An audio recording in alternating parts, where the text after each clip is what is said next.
Welcome to the channel, and welcome to this 1500 point game of Warhammer Age of Sigmar. It's Fyreslayers versus Nighthaunt.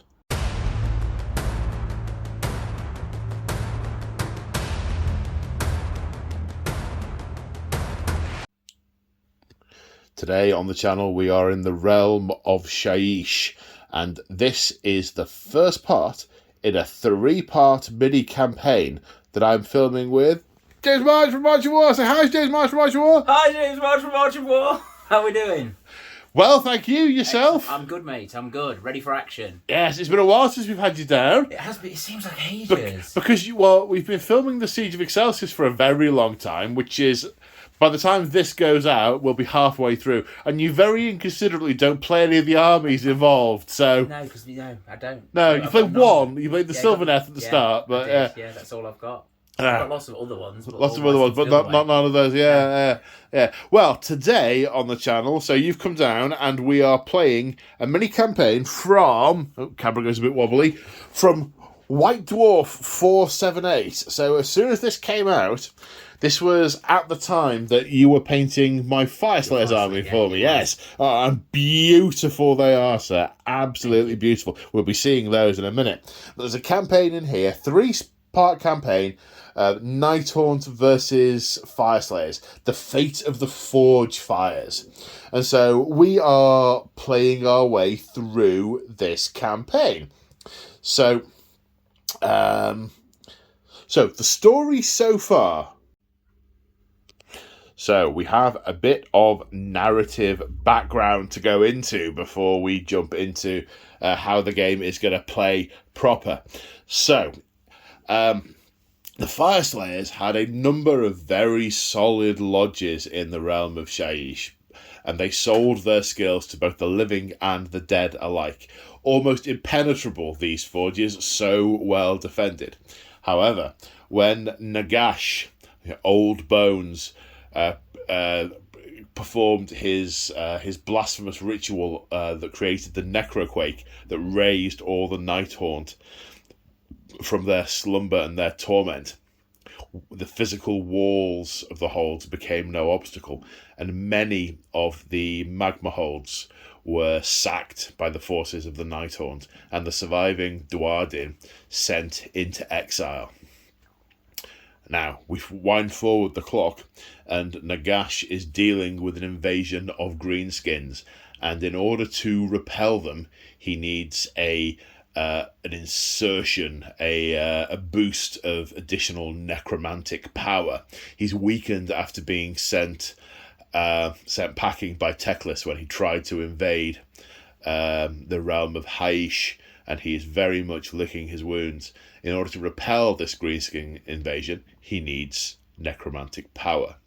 So he has decided that the sacked magma holds he is going to infest with Nighthaunt and turn them into a necromantic nexus and feed off the energies of the souls of the slumbering souls of the slumbering dead Duardin who live in the bedrock underneath the magma holds. This, as you can well imagine, has enraged the remainder of the lodges who have been effectively homeless, and a number of them have sworn oaths upon their beards and their honour that they will either retake their holds or die trying. Having been expelled from their holds, the lodges took with them their forge fires. Their forge fires exist as embers built into the hafts of their weapons. Those burning braziers. You remember the burning braziers? You painted like 100 of them. Paint one or two. Yes. Each of those contains a tiny ember of the forge fire, and they carry those with them, and their intent is to retake their forge and relight the fire. We are in the Ulrung Lodge lands in Shyish. And the story we are going to tell is of the attempt to recapture the Drumgazar Black Hold, the largest and most significant of the Duardin holds in that region. Now, Lady Alinda, the Mortarch of Grief, the commander of the legions of the Nighthaunt, knows very well what the response is going to be from the Duardin to this additional outrage, this insult upon their ancestors, and in response has laid a trap in an attempt to wipe out a troublesome enemy. In this large forge, Drumgazar the Black Hold, she has sent Ulrak the Drowner and a strong force of Nighthaunt to counter-attack the Duardin and wipe them out once and for all and extinguish a troublesome enemy. So, this is the first... Well, first of all, I guess, how's the campaign going to play? Because there's a few things from it. Because, as I said, we're using one out of White Dwarf. It's an older White Dwarf now, but when it came out, I thought maybe we'd be doing this in we'll do this in a couple of weeks. And it's taken, I think, about 15 months for us to actually to get to do it. But, okay, so there's going to be 3 battles. There's going to be at the gates of Drumgazar. Then the trap is sprung and into the Black Hold. So the first one, the gates of Drumgazar, come on to in a minute. We have a battle plan for that in here. The other... The trap is sprung is very... and I really like the way they've done this. One is one of the special missions from the Nighthaunt Battle Tome. Right. Which is very cool. And another one is one of the special missions from the Fyreslayer Battle Tome. Cool. Nice. So it's very, very cool. So it's an escalating campaign. So we're starting small. This is a 1,500 point-ish. I think we're 1,570 points. I think you're 1,570 and 1,550. Okay. Yeah. We're close. We're close. We're close. Well, it's AoS. We're close enough. We're close enough. Close as it gets in AoS. Close as it gets in AoS. So there's a couple of pre-game things that we do. There's the War of Geist and Grit applies. Basically, we each get a once per game ability that we can use. Mine, the Spark of the Master Flame, I can use once per battle, and I declare at the start of a turn, and the Nighthaunt don't benefit from the ethereal rule. Which is the can't be rendered thing, isn't it? It is. It's the can't be rendered, and it's the ward save, and it's all of it. And it's fallback and charge. Wow. So actually, that's really good. You lose quite a lot for that, but it's 1 turn per battle, and you get to pick that. Yeah. And equally, you have the Flood of Necromancy. That's a once per battle. You say at the start of the hero phase, your hero phase, when you want to do it. For each Fyreslayer unit within 12 inches of a Nighthaunt hero, they get overwhelmed with the wave of dark magic. We roll 2d6. For every point it exceeds the bravery of the Fyreslayer unit, they suffer a mortal wound. So really, they could be frightened to death and just be dropped down. That's like a wave of dead stuff happening. Yeah. And then we have the strategy matrix. So there are different things that we can each choose to do between each battle, and then we look up the combination on this table. Fyreslayers get to sound the horns, stoke the forge fires, and let the ale flow.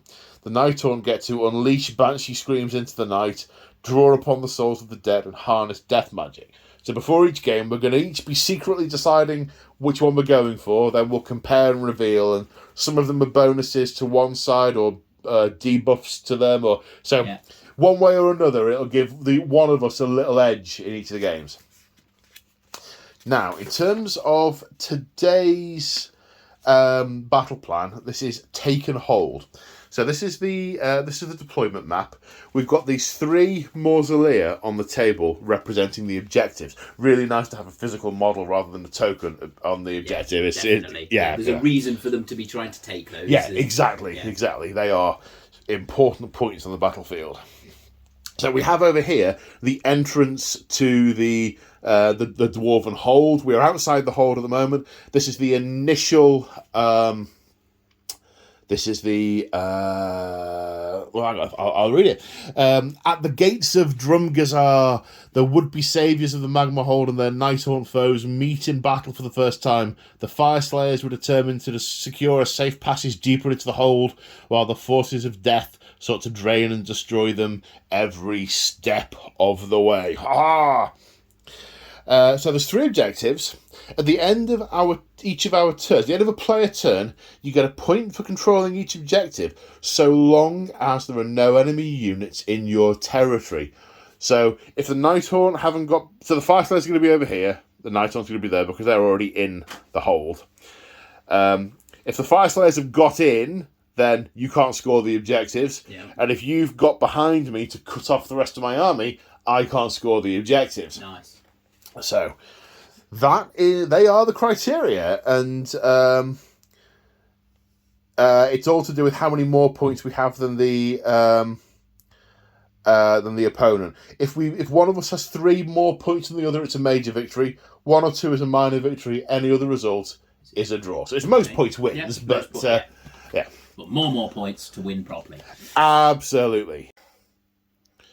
So before we go any further, the battle mat is from Urban Mats. These are quite utilitarian. I use these in sci-fi and in fantasy. They're nice generic ruins, aren't they? They're generic ruins. They're either sort of battered concrete buildings, or they're sort of rustic brickwork kind of dwarf work. Like you say, they're very utilitarian. You can use them for everything. Yeah. They're nice. So these are from Urban Mats. We have a few other things on the table. These Mausolea are old GW, as are these trees, as are these sort of deadly arch times things. Well, the thing I'm really excited to be using first time are these walls and railings.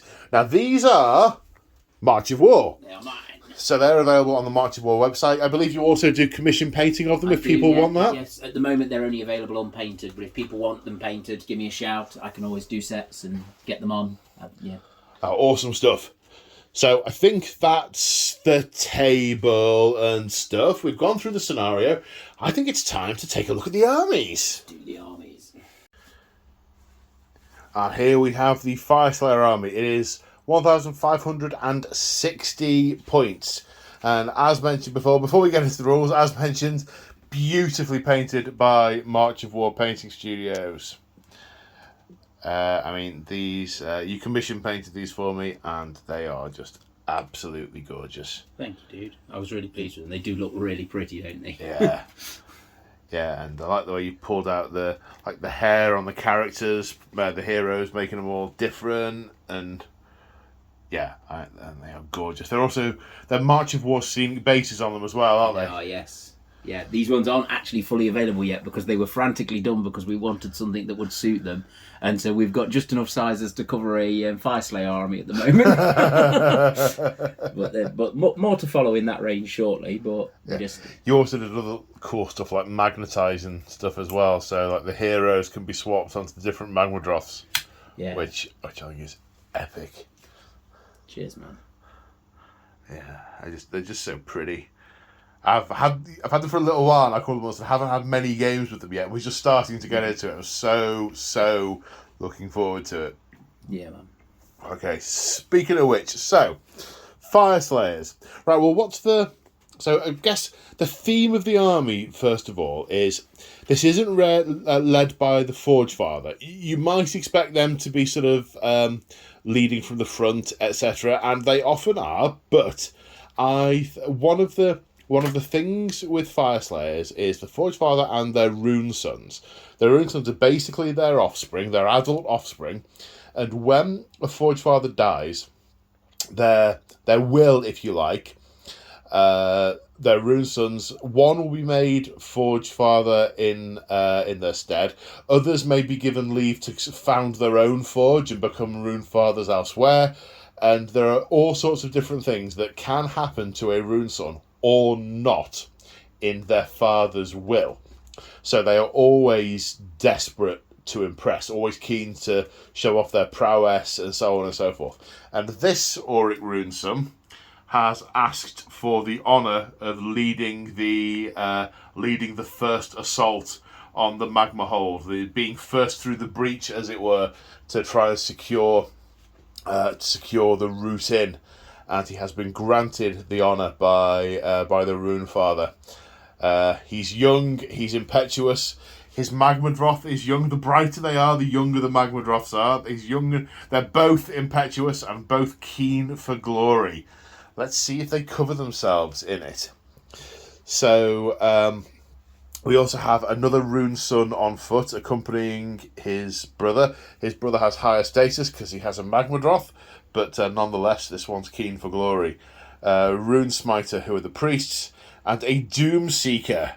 The old, for those of you who know the old fantasy battle parlance, this is a slayer. He's sworn the oath to die in battle against the most worthy opponent. So he's keen to be in there and find stuff to kill.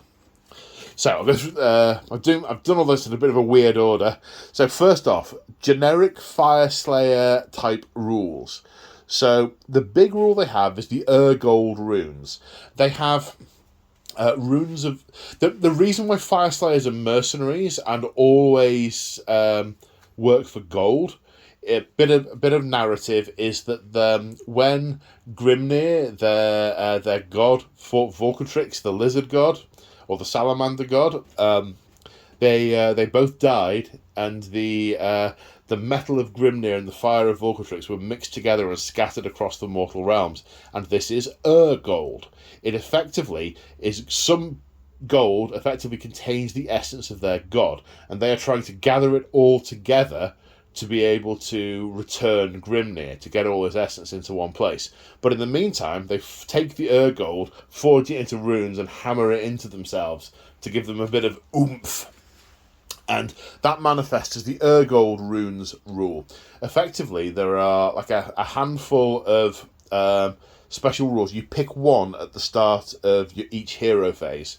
You can't use the same one twice in each game.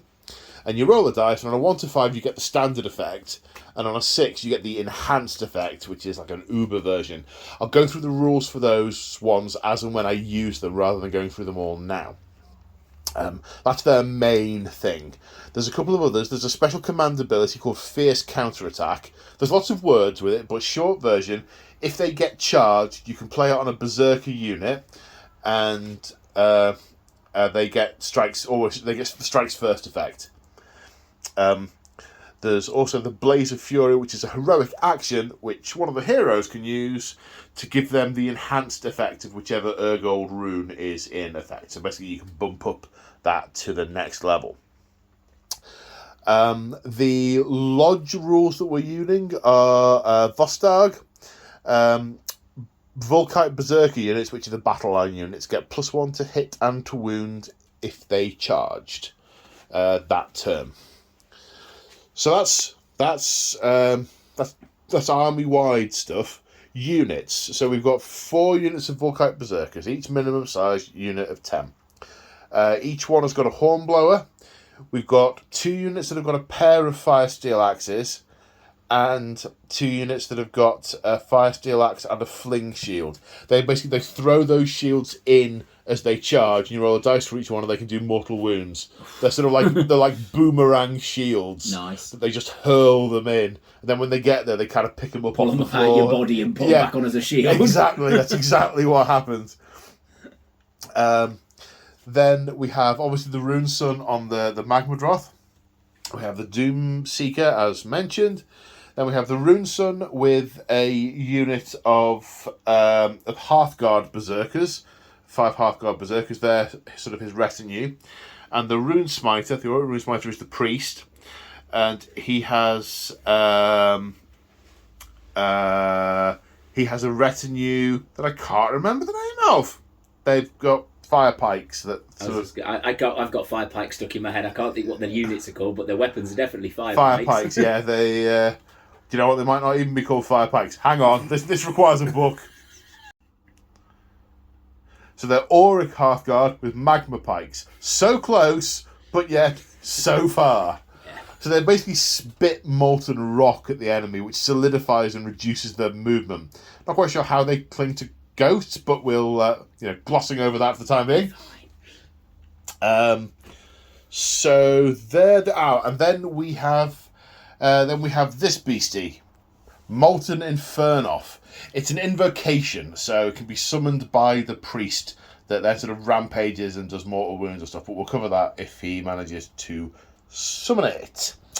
In terms of the heroes and what the heroes have got, the Rune Sun on Magmadroth is the general. His command trait is Fury of the Fyreslayers. Units wholly within 18 inches of him get +1 to charge. Really super keen. The Auric Rune Smiter has the item, the artifact, the Volatile Brazier, when summoning an invocation, which in this case is that guy, gets to double the range and reroll summoning rolls, reroll prayer rolls if wanted. So that's what he gets. And the Magmadroth has a mount trait. It is a flame scale young blood. It goes charging in recklessly. When it performs a stomp monstrous rampage, it does an additional 3 mortal wounds. So nice. Between 4 and 6 mortal wounds when he stomps. Nice. Which is super nice. No enhancements on either of these guys. The Rune Smite does have an additional prayer, which is called Ember Storm, which is answered on a 18-inch range. Hearthguard or Volkite Berserkers wholly within range. You pick a unit, and that turn they can run and charge. So that's the Fyreslayer army. It looks beautiful and deadly. It definitely looks deadly. Let's have a look at the Nighthaunt. And here we have 1,560. So we're exactly matched. We are bang on matched. Points of Nighthaunt. It's the Grieving Legion is the sub faction, and so what are we looking at? Well, we've got 2 units of 20 chain rasps. They are as low as it gets with Nighthaunt. These are sort of petty criminals. Most of the Nighthaunt are criminals who've been brought back to suffer in servitude rather than got just ropes around their necks and they're in the gallows and all sorts. Exactly, in the stocks. And the specific ones have done specific things wrong. So, for example, these ones with the crossbows, they were the enforcers of the chap whose name I can't remember. They were his alley thugs, right? Okay. Who murder people in back streets. Right. That's why they become battle line if you've got him in your army. Ah, cunning. Yeah. I like that. Yeah. So so we've got 20 hex wraiths. 10 hex wraiths. Yeah. And a Dreadblade Harrow. We've got the Grimghast Reapers, and then these at the back are the Craven Throne Guard. Obviously, the Craven King is the guy who they did all their nasty stuff for. Spirit of Torment, and leading the army is Alrak the Drowner. Such a cool model. Oh, it's such a cool model. I love the thing I love most about it. Sorry, I'm going to zoom a little bit, and I might even need to pick the model up for the effect. Is the way that the people who are the spirits that are trying to gain passage have got coins in their hands. They're trying to pay the ferryman. They're trying to pay the ferryman to get out of the River Styx. That's fantastic. And they've all got the little shiny pieces of gold. It is a great model. Yeah, sort of like hailing a bus. he's the 1833 from Styx to Shaiish from the River Styx. Okay, so Nighthaunt general army traits first off. So there are a few. So the first one is they have the ethereal special rule, which means that they can retreat and still charge. They ignore all modifiers to their saves, both good and bad. So it does mean you can't all out defend and get benefits from that. And they get a ward save of 6. Now that's the one that my special ability can switch off in this campaign. So that could be really interesting as the power of the runes sweeps across the battlefield and my weapons cleave into you. Yeah. Aura of Dread is another good one. Any unit within 3 inches of a Nighthaunt unit is terrified. Terrified units cannot receive the Inspiring Presence order. Yeah. Which means they can run. Yeah. Also, my Dreadblade Harrow's special weapon does additional AP, and if you're terrified, it does additional AP. So, cool. Okay, so we'll come to that. So there's things that terrified add to as well. There are things that being terrified adds to. Yeah.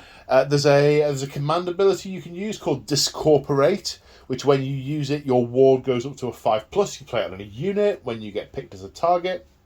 Frightful Touch. If you roll a 6 to hit, it goes.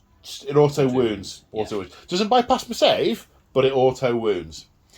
Vanishing Phantasms. Once you've set up your army on the battlefield, you can take 3 units back off, and they vanish away and go into reserve, and you can bring them up anywhere on the battlefield more than 9 inches away from me at the end of your movement phase. So basically, the sort of ghosts just sink into the ground. It's very cool. Yeah, I really like that. Yeah. It's very, very thematic for the army. Indeed. And then there's the Wave of Terror rule. So I particularly like this. You sort of see it reading all the books. The when the thing rushed towards them, they were rooted to the spot, and they didn't know what to do. And they were petrified. Well, when you charge, you pick a unit that's within an inch after you completed a charge move, and then depending on what you rolled on the dice for the charge, you apply an effect to that unit. And the effects are Shriek, which is the enemy unit subtracts 1 from hit rolls, Stun, the unit subtracts 1 from save rolls, and Petrify, the strike's last effect applies to them. Now, if you charge multiple units at one enemy unit, you can have more than one effect on each one. And also, if you roll high and you want to use a lower effect, you can do. Yeah. So anything up to the point of what you rolled. Exactly. So getting the charge is a thing for the Nighthaunt. Now, this is the Grieving Legion, and their special trait is that if you're within 3 inches of a unit of Grieving Legion that has 10 or more models, you can't retreat. So, the Fyreslayers are not going to be retreating. We're not going backwards. I mean, against many armies that might be an issue. Not this one. Not today. No. So, Ulrak the Drowner is the general of the army. He has a bunch of special stuff. We'll mention most of it as we get to it, but one of the things he can do is ferry units via the river Styx to different points on the battlefield. But we'll cover that as and when it comes up. The Dreadblade Harrow has the artifact. Yes, so he's got I had it on the page a minute ago. So, the Reaper of Sorrows. Long story short, when I'm fighting him, I have to take a bravery test. If I fail it, the Ren goes up. If I'm terrified, the Ren goes up. Up. Yeah. Goes to -4 if I'm terrified. Yeah. So that's good. You don't have a wizard, do you? Or a priest? No. So there are no spell traits or anything like that. But you do have a Spirit Torment, yes, which can be used. You can put units back into a. Yeah, he siphons the tormented souls and punishes them and puts them back. No, you're not going to your eternal rest, mister. No, come on, keep fighting. You have not suffered anything like enough. Is that everybody? More or less, the Hex Wraiths have a special rule where they get to move super fast if they want, but they can't charge. They can't charge if they do so. When they run or advance or whichever way around it is, they don't roll it. They just double their movement, so they can go 24 inches. Yeah, they can. They're super fast. And the Throne Guard, they've got missile weapons. They can pick targets that are outside of line of sight. Yeah. Which is actually not going to have much of an effect on this particular battlefield, but might in subsequent ones. We've got lots of low fences that can be seen over. But I wouldn't say... I was going to say I haven't got a lot of missile weapons. Every unit has a missile weapon, but they're all 8-inch range. Yeah. And they're all kind of just there just because. We throw them on the way in. Yeah, exactly. Right, so that's the Nighthaunt. Let's get on to deployment. Oh, so exciting! So, before the battle starts, we have picked our strategy matrix. I've gone for Let the Ale Flow. Your warriors need a shot of Dwarden courage to steady their nerves before battle, and so on the night before, you order several casks of prize Magma Malt Ale taken from your vault. I mean, I don't have a vault anymore. Maybe this is like my pseudo vault, where we've just been kipping for a while and we call it a vault. And the Nighthaunt have picked Draw Upon the Souls of the Dead. The souls of the shamed and defeated Fyreslayers linger in this place still. Ensnare them and feed on their eternal grief. The net result, There is no rest for the wicked, they say. Even as the Fyreslayers slumber after a night of feasting, the wizards of the Nighthaunt continue their fell work, drawing forth the souls of the departed to bolster their forces for the battle to come. During the next battle, the Nighthaunt player can return D3 slain models to each summonable unit at the start of their hero phase. Endless tides of ghosties. Yeah, and like every unit, apart from the heroes, are summonable units. Yeah, all of them. Yeah. Oh my god. Oh my god. And here we are after deployment. The battle lines are drawn. All the ghosts are ready to pour out of these Dwarden halls. Dun, dun, dun. With Alrak the Drowner atop the building. Right, we'll have you. So the Fyreslayers Vanguard, the ones to be first through. Yeah, right. Well, so what was my thinking? There we go. Okay, so Magmadroth, middle. His aura of extra charginess, quite useful. Also has some, pain. Just lots of pain. We need to inflict pain. All the savagery. Yes. Well, we got 3 objectives, so I'm kind of thinking like 1 hero per objective, kind of. So he's taking the centre. We've got this unit I would put them here, but it's going to take 4 inches of move for them to get up and down that fence. So they're spikes on it. They're basically going to follow the Magmadroth in towards that. This unit here going to head towards that objective. This one is going to come up the centre and has options. We've got the other Rune Son and his retinue, so I have to declare who they are. It's on his war scroll, the Rune Son. 1 unit of either Hearthguard Berserkers or Auric Hearthguard become his retinue, and basically they can take wounds for him. Yeah. And when he fights, they get to fight at the straight after him without the turns alternating. So there's a thing there. Then we've got the 2 units of Volkites here. 1 kind of plan to go that way, 1 to go that way. We're kind of having to go round this bit here rather than suffer the indignity of climbing over it. And in reserve, I have the Auric Runesmiter and the Hearthguard. The Auric Hearthguard. Because the Runesmiter has an ability called Magma Tunneling. Basically, he's using lava to dig a tunnel underneath, and he's going to pop up anywhere more than 9 inches away. I might use that to get on an objective. I might use it to get into the backfield. I don't know, because he's my priest and can do a lot of buffing, and he's the only one who can summon the Molten Infernoth, so I don't want him off the table. But, worst case scenario, I'll sort of put him down at the end of the first turn. Right, now the Nighthaunt. Did you need to choose somebody to be your adversary or something? There was a thing. Good point. So, the this chap, the Doomseeker, has to pick a target, has to pick an enemy unit that he wants to destroy. And that unit is going to be the Spirit of Torment. Because that Spirit of Torment is busy bringing Dwarden souls into the fight. And he's not having it. He's not having it. So he gets buffs against them and stuff, which we'll come to if that should happen. I mean, he might just get clobbered to death before that point, but we will find out.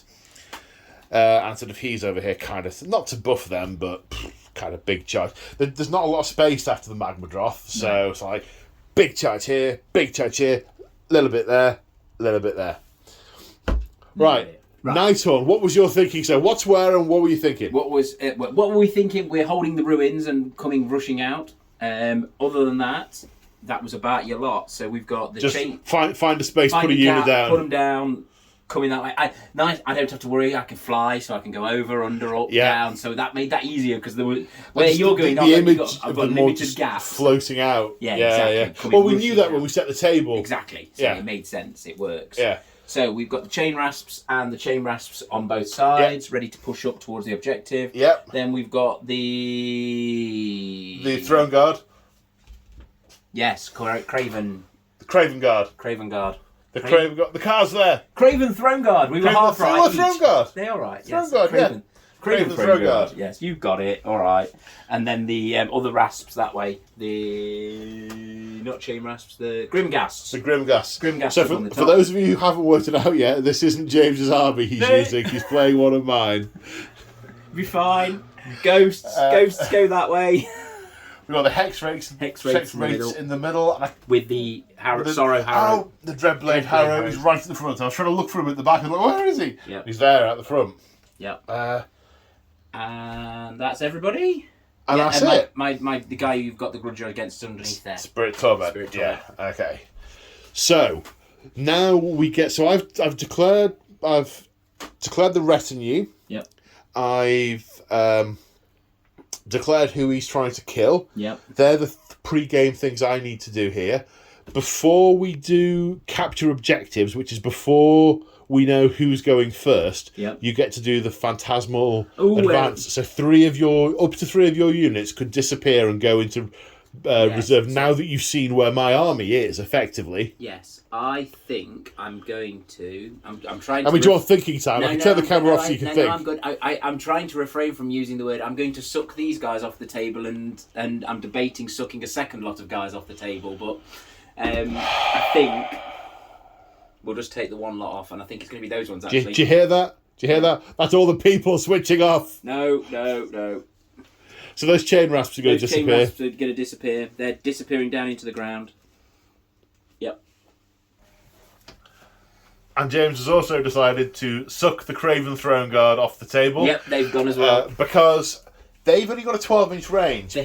But they don't need line of sight. Yeah. So they're kind of useful to pop up behind things and shoot them. From even from the other side of walls and stuff. Now, there's not that much terrain that blocks line of sight. It's more movement annoyance on this table, but that slows you down getting to them if they turn up too close. It does indeed, yeah. So I think that's all the pre-game stuff we've got to do. Yep. So I think we're ready for the priority roll for turn 1. Here we go. Here we go. Good luck, mate. You too, sir.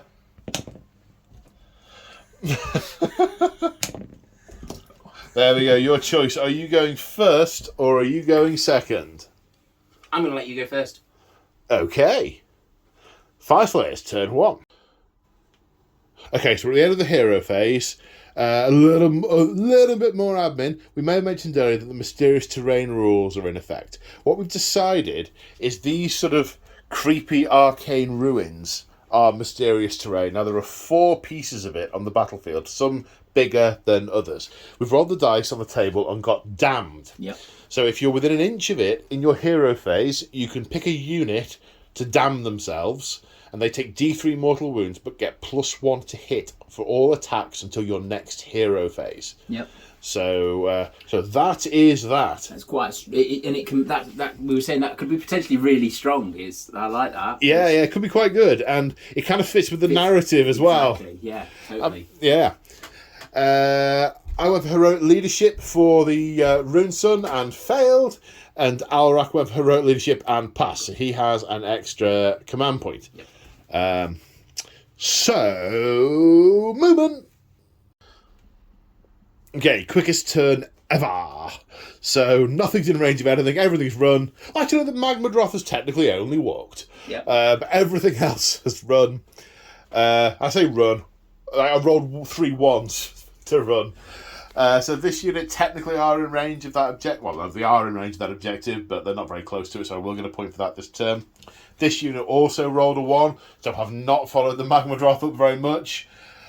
These 2 units, like 4s and 5s, falling over each other trying to get forward. The Doomseeker, not caring what anyone else was doing, just legging it straight forward, intent on wading through the entire army. This Rune Sun outpacing his retinue somewhat to get on that objective. Now, I ummed and ahed about what to do with the Rune Smiter and the Auric Hearthguard. Initially, I had thought of wanted to put them in here, and the idea was, hero, couple of units, and I thought, yeah, that'll work. And I know I've left myself a bit exposed here by not doing that, but a lot of his prayers are buffing abilities for nearby units, and leaving him out here, he's more likely to get killed because he won't have enough units round him, and also not to be able to affect the rest of the battlefield. I've kind of gone, because these have to go through there without suffering the indignity of going over the fence. I'm not sure where things are going to move, and I think it'd be more useful central. The magma pikes will get more targets centrally, and yeah. So I'm not sure if I've done the right thing, but I thought it was going to be a little bit too easy to kill there. If they'd have run further, then I'd probably have brought them in there behind them. Because I did something, oh yeah, I'll put them there. And then I thought, well, how are the berserkers going to get through? So it's like, and I'm not bringing them back here. I might as well have not bothered putting them in the reserve. So, nah, good idea, bad idea. That's where they are. That's the end of my turn. So I get 3 points because I'm 6-inch range. I'm on all 3 objectives, and there are no enemies in my back line. So 3 points to Fyreslayers at the end of turn 1, but I'm about to be hit by an avalanche of dead things as we go on to Nighthaunt, turn 1. 1 minute before we go on to Nighthaunts. Yeah, I made a schoolboy error and forgot all about my Urgold runes just before we went on to the Nighthaunt turn. So we've been back and had a quick look, and I absolutely would have used the Rune of Relentless Zeal, which is the one that gives me +2 move. So James has very kindly allowed me to go back and add the extra 2 move onto everything. So the story is exactly the same, just a little bit further up. 2 inches further 2 inches further up. And it hasn't affected where I put those, because still the issue would be there. What I should have done, had I clocked how important that was, I'd have used a command point on at the double to make it a 6-inch run. Yeah. Had I clocked how important that was. But I didn't, so ghost time! Okay, we're at the end of the movement phase for Team Nighthaunt. So the hero phase, we both did heroic leadership once on Alrak and on the Auric Runestone on Magmadroth. So, movement. So where we've ended up is this unit of Chain Rasps have run, and not so many could actually get onto this objective, so have gone around the corner. They have quite a lot of movement to be able to get onto the objective, but I didn't want to be that side of the wall and end up being countercharged by a load of dwarves, so I was hoping I could be sneaky ghosts and hold it from this side, but I couldn't. Yeah. Ulrak is swimming his way this way. Yep. The Grimghast Reapers? The Grimghast Reapers, I was right. I was doubting myself then. The Grimghast Reapers have floated down to sort of block the entrance to the magma hole, because a lot of these troops have redeployed to counter-attack and envelop. The Craven Guard... No, the Craven Throne Guard have appeared over here to put all the shots into these Dwarden, also being close to that ruin, so they can potentially damn themselves next turn. The Hex Wraiths have used their Phantasmal Advance ability to move 24. They can't charge, but they can move as the crow flies through that building, and are ready to circle around and plough into the Dwarden. The Dreadblade Harrow has done his Phantasmal Disappearing act of then reappearing over here, ready for this to lead this charge around the corner. Into the flank. Yeah. And the Drowner, Alrak, has ferried the Spirit of Torment over here, so he's wholly within... So these units are all wholly within 12 inches of him, so they can be restored with his special... Restoration. His ability, yeah. So... That's the movement. Also, James has kept off the other unit of Chain Rasps to get a bit of flexibility and manoeuvrability in future turns. And pretty much half the Nighthaunt army has relocated onto this flank to take on these 6 guys. Yep. Uh-oh. Push our way in. Yeah. Yeah. So it's time to go on to the shooting phase. So the Craven Throne Guard are firing at the Half-Guard Berserkers. They're all out attacking. The Half-Guard are all out defending. Yep. So, hitting on 4s normally, 3s with 2 attacks each. Right, 3 6s trigger the Frightful Touch rule, so they all wound automatically. Yep. The rest wound on... 4s. 4s. A saves at -1, so +1, -1, saves of 5. 2 saves. Hearthguard Berserkers, whilst they are within 9 inches of a Fyreslayer hero, have a ward of 4+. So 5 pass, 1 damage, Wow. and a wound is taken. 1 damage taken. You might think I got off lightly. I prefer to think of it as stubborn Dwarden resilience. We're full of spectral arrows, but we don't care. So, off into the charge phase. The Grimghast Reapers are attempting a long bomb charge into these Berserkers. Yeah, Need a 10. Nope. You have command points that are going to disappear in a minute, so you might as well fall to victory. Give it a go. Oh, that is so cocked. That is either a 5, a 4, or a 6. A 4 is a 9, so you're going to have to re-roll that one. Yeah. But it's a 6. It's an 11, so you make it in. Okay, so once you've moved, we get to decide what the thingy effect is. Yep. And they end up here. So using the... I can't remember the name of the rule.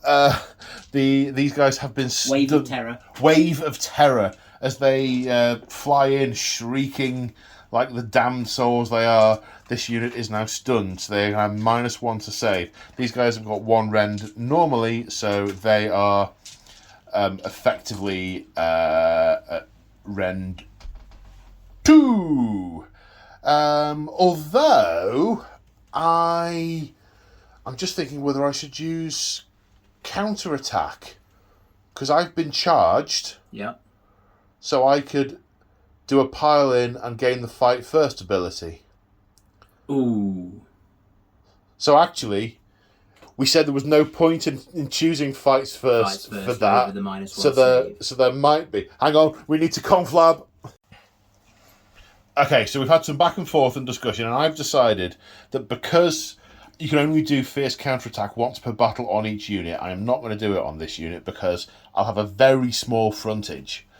I've also got an option where I can let units fight back if they get killed, but I've got a very small frontage, so it's kind of not worth doing.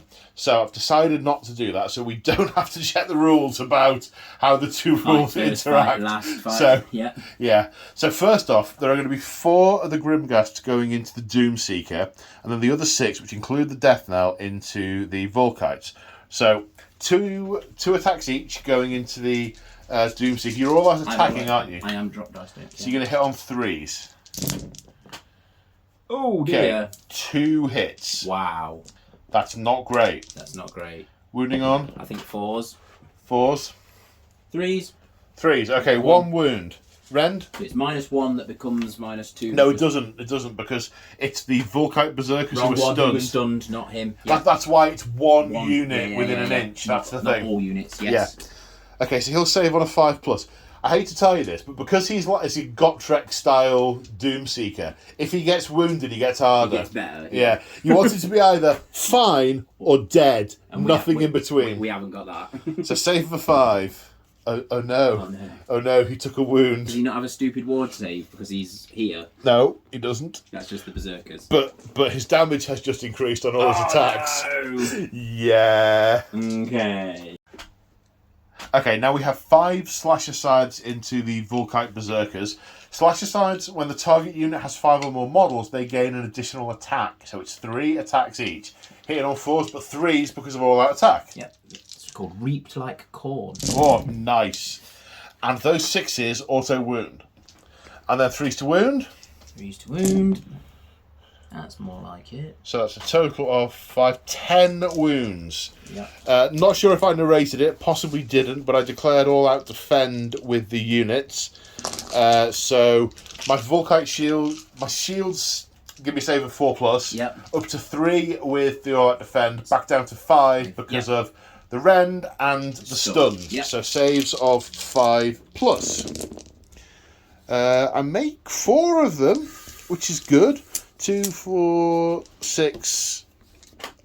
2, 4, 6. So 3 Dwarden killed. It's only those with the feel no pain, isn't it? It's not the other Yeah. ones. It's not these guys. That's all right then. With the ward save. Ward saves. Right, And we've got now the death knell. Yeah, so he has 2 attacks. Hits on 4s naturally, that becomes 3s. 3s, 2 hits. These wound on 3s. 1 wound. 1 wound. They're -1, so it becomes -2, but these are D3 damage. D3 damage. Okay, so saving 5+, which I pass.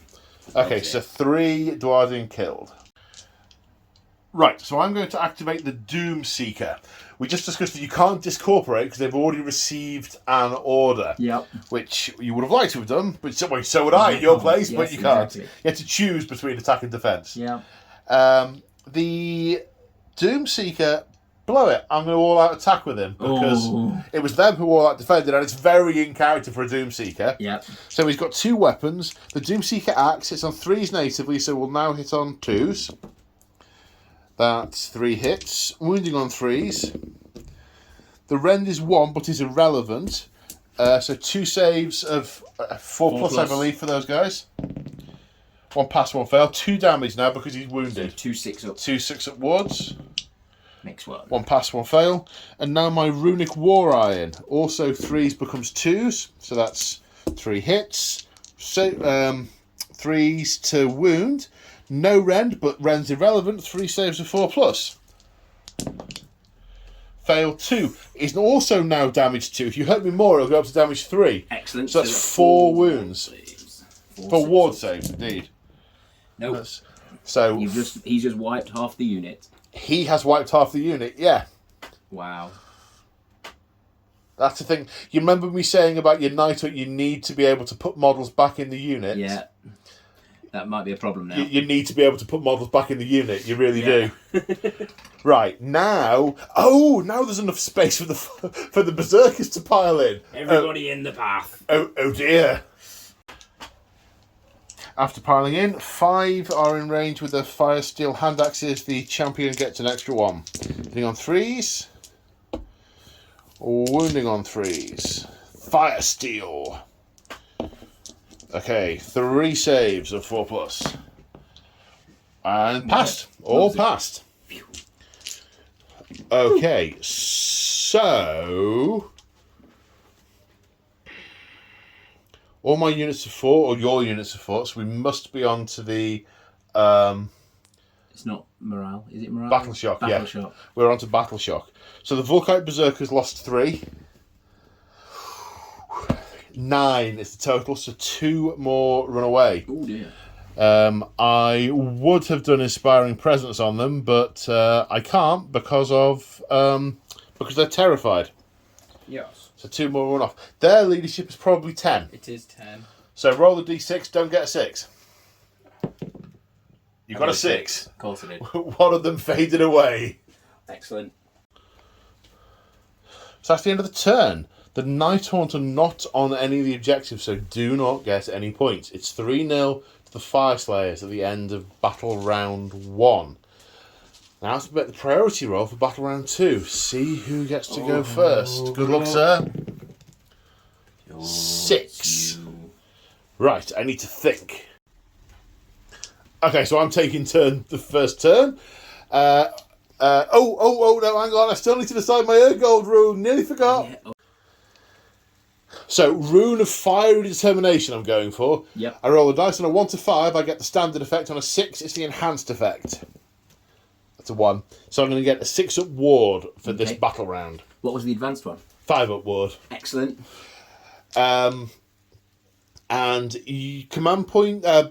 heroic action, you went for heroic leadership, but failed. Yeah. And I'm going to say it's the Rune Sun's finest hour. Yep.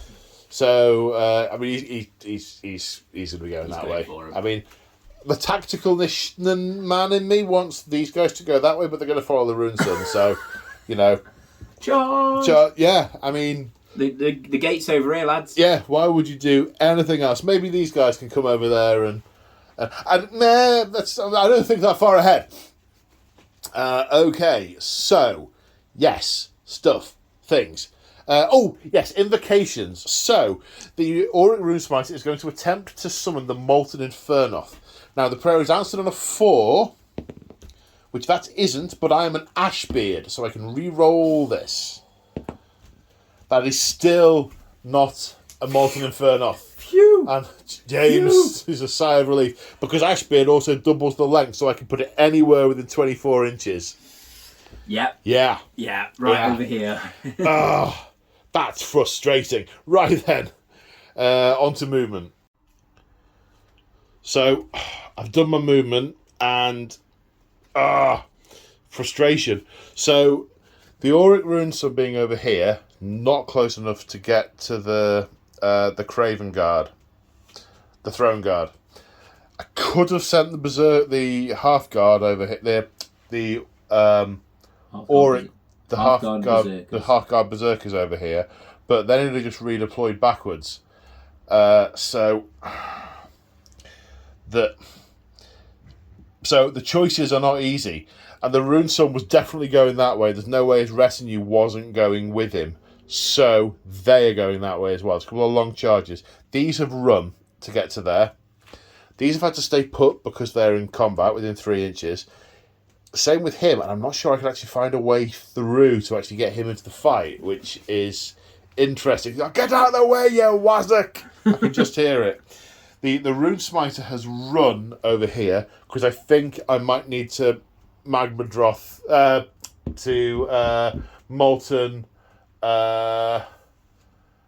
Infernadroth. Molten Infernadroth them to death. And possibly shoot them with magma pikes in later phases. But for the minute, they're staying there to shoot at those guys to maybe free up this.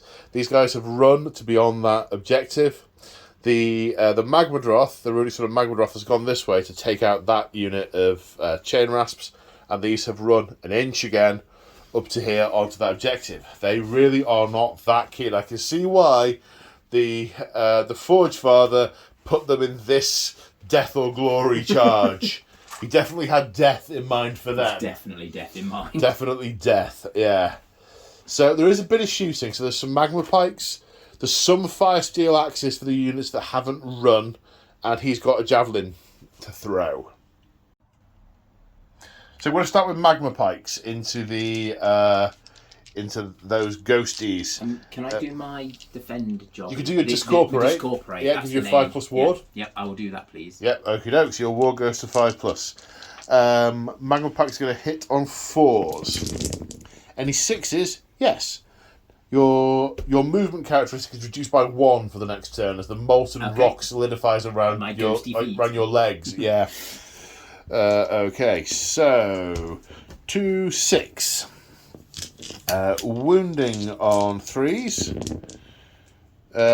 2 with rend irrelevant. Yeah, 2 4-ups. One pass or fail. Single damage? Yep. Single damage, so 5 up. Nope. No, take one more. Another one is toasted. There are 5. There are 5 Dwarden in that unit who are going to throw the hand axes at you. Yep. Hit on 4s. Wounded on 4s. 3 more saves. And they pass straight through you. Yes.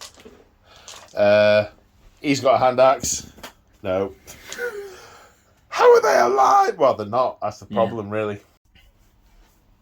Okay, I think I forgot to narrate the redeploy on this unit, but they rolled a 1, so they only moved an inch back, which, sucks to be them. Slight rules thing we've caught. Alrat the Drowner's rule, he has to go with the unit that moves. Yep. And didn't go with the Spirit of Torment. So what we're saying is that the Spirit of Torment was redeployed with Phantasmal Advance. Yeah. Because it just disappeared from where it was and reappeared there in the first turn, because there was an extra unit for Phantasmal Advance. So we're saying that, and we'll get it right with Alrak in the future turns. Okay, so shooting with the Runeson on Magmadroth into, I'm trying to talk and count, I can't do that, into the Chain Rasps. The number of attacks is equal to the number of models in the target unit. Caps at 10. Oh, look. Okay. On his current Doodah, he is hitting on 2s. With the Roaring Fire Stream. So that's 9. Wounding on 3s. We don't care about the rent. That's 4 saves or 5+. We make 2 of them. Ward of 6. Nope. No, okay, so Die. 2 die. And the Wormslayer Javelin hits on a 5, would hit on 4s normally. Wounds on a 3. Rend of 2, you don't care, but 5 plus. No, D3 damage for 3 ward saves. For 3 more die. 3 more die. And for good measure, I'm throwing a Fire Steel Hand Axe, which misses. A few more Fire Steel Hand Axes. This unit 2 are in range, and the Auric Runeson is in range, which means there are 3 Hand Axes going into the Wraiths. Hitting on 4s. Running on foot. No. Charge phase. Magmadroth needs an 8. Gets a 5. Forward to victory. Forwards! Gets a 10. He is in. I mean, I really needed that over there, but you know. Right, the Runeson needs, I think we said a 7? I think it's a 7. That's a 6. We need to check that now. Okay, so the Runeson hasn't made it. So I think he's going to yell at his half guard to try and come over here. I think they've got a brick now in front of that objective. And okay, I'm going to get slammed into it in a minute, but You've got a character in there, But you've got it a turns solid out- little unit. turns out it's not his finest hour. But that was that was the charge roll. Again, there's a reason this guy is Reroll it? is early on. No, because then I don't want him to be make it there on his own. and his But it's his finest hour. and his guard not. Because I want that doesn't feel thematically right. If he runs, Does he not they're going to Charge run. with his unit. No, we've never played that in AoS. It's fine, just Never go to played that AoS. in AoS. But normally you don't have... He's very much attached to that unit. They are his entourage. There is retinue, yeah. See, from a narrative point of view, that makes sense to me, for you to then forward to victory them and they either both make it or they don't. But then that doesn't give you the option to send them over there. No, I don't. I think. Oh no, I've confused him. I Broke Paul. think if he knows they're not charging up there. Yeah. But then no, forward to victory on the Runeson. And his friends are coming with him if he makes it. No, we'll roll them see. separately. Okay. Right, Runeson gets 12. You've had a double 6, now double 1. Dink. Right, we just need an 8. No. Oh, sacked. Totally sacked. Okay, so the Auric Runeson. Oh no! I've just remembered something. End of the charge phase. Monstrous rampages. Monstrous rampages. So he's going to stomp on a 2+. Oh. Why, Grimnir? Why? So as we were over here, so he's going to go first, and it's his finest hour with his Ancestral War Axe, 5 attacks hitting on 3s. So that's 1 hit. Wounding on a 2 because of finest hour. 1 save, 4+. No, 2 damage. No. Got I 1. think you got 1. Yeah, they are 2 wounds, aren't they? They are. They are 2 wounds. Which one's the character one? Does it matter? I don't know. No, nor do I. Oh, it's the one with his head's on fire. Him? Yeah. Yes. Okay. James activating the Chain Rasps after piling in. 11 of them are in range. 22 attacks. They have 2 attacks each. +1 for a leader. Plus an extra 1 for the leader. Okay, hitting on 4s. 6s, of course, will go straight to wound. And 4s to wound. With the 6s being auto wounds. So that's 8. 8 saves of No rend. 8 saves of 4+.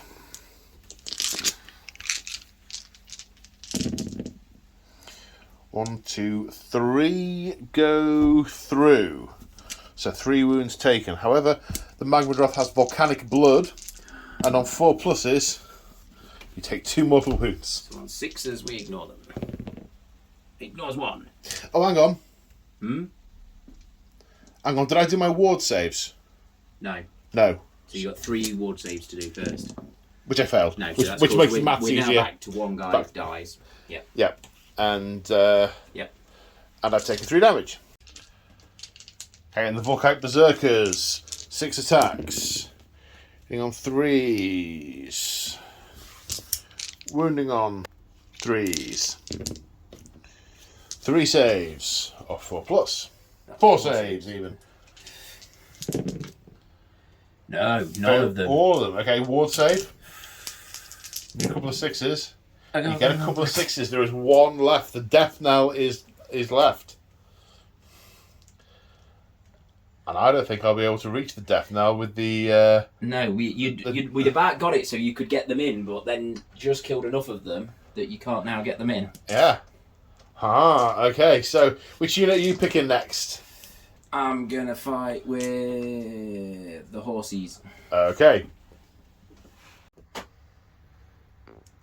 Okay, so 1, 2, 3. Was it 6 hex rays? 7. 7 have got within an inch, out. have they? Yeah. 2 out. Okay, 2 attacks each. +1 for the champion. Hitting on 3s. and wounding on 3s. Okay. 2, 4, 6, 8. 8 at -1. 8. Okay, so 8 saves of 5+. Okay, we save 2. That means 6 go through. Ward of 6 because of my Urgold rune. Make 2. That is 4 damage. Okay, I'm going to optimistically put the 4 there and hope the horses don't kill him. Horses, hooves and teeth. Hooves and teeth. Okay, that's a lot of 2 dice. attacks each. Yeah. But they're 4s and 4s. 4s and 4s, yeah. Just... And 4s to wound. Oh. Only 2. No rend. No rend. 2 saves of 4+. No, it is finest hour. Oh, yes. It's his finest hour, so... Well, they can, but these will be 3+ saves. Yes. So that 1 goes through, but ward save of 6. Blood and gold! Oh, ow, it hurts a lot! So we've been back and checked the footage. I failed 6 saves. I should only have failed 5. So what we're going to do, we're going to roll a dice to see which of the ward saves shouldn't have been needed to roll in the first place. Yep. So there were 2 passed. So on a 1 or a 2, it was one of the ones that passed. Yep. And there's effectively no change because it's an extra wound and Yep. but 1 extra wound, 1 fewer ward. Okay, so no net change. But if it's 3+, it was one of the ones that I failed a ward save for, which leaves me alive on 1 wound. It's 2. Okay, so it was 1. Yeah. The dice gods have spoken. They have. Okay, now we're going to fight with the Magmadroth. So first off is the Rune Sun with his Worm Spear Javelin. 3 attacks hitting on 4s. 3 hits. Wounding on 3s. 2 wounds. Rend is irrelevant. 2 saves.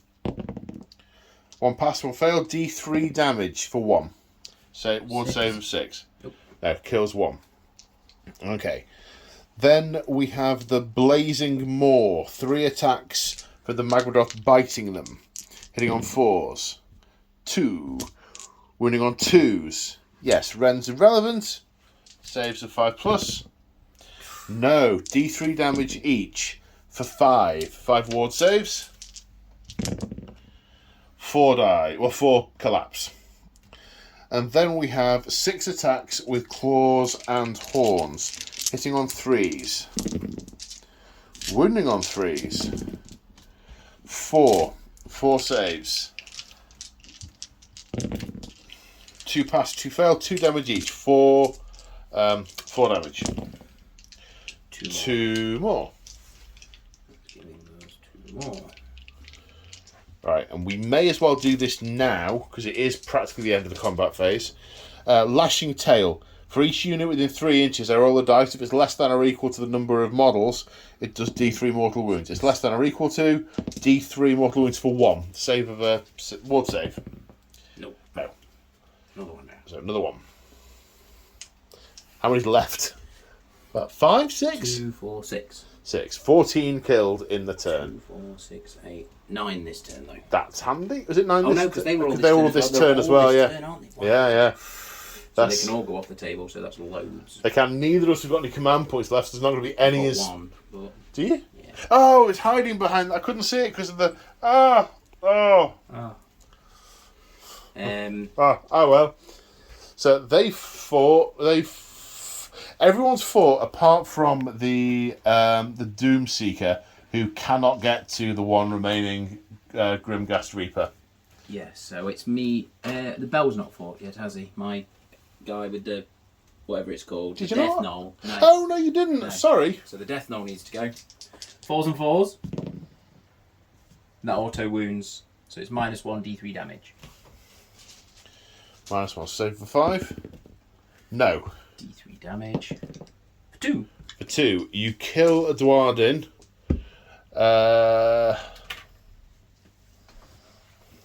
Kill that guy. Can I get through now? Let's see. He piles in his 3 inches, but does not make it to within 1 inch of the remaining Grimghast.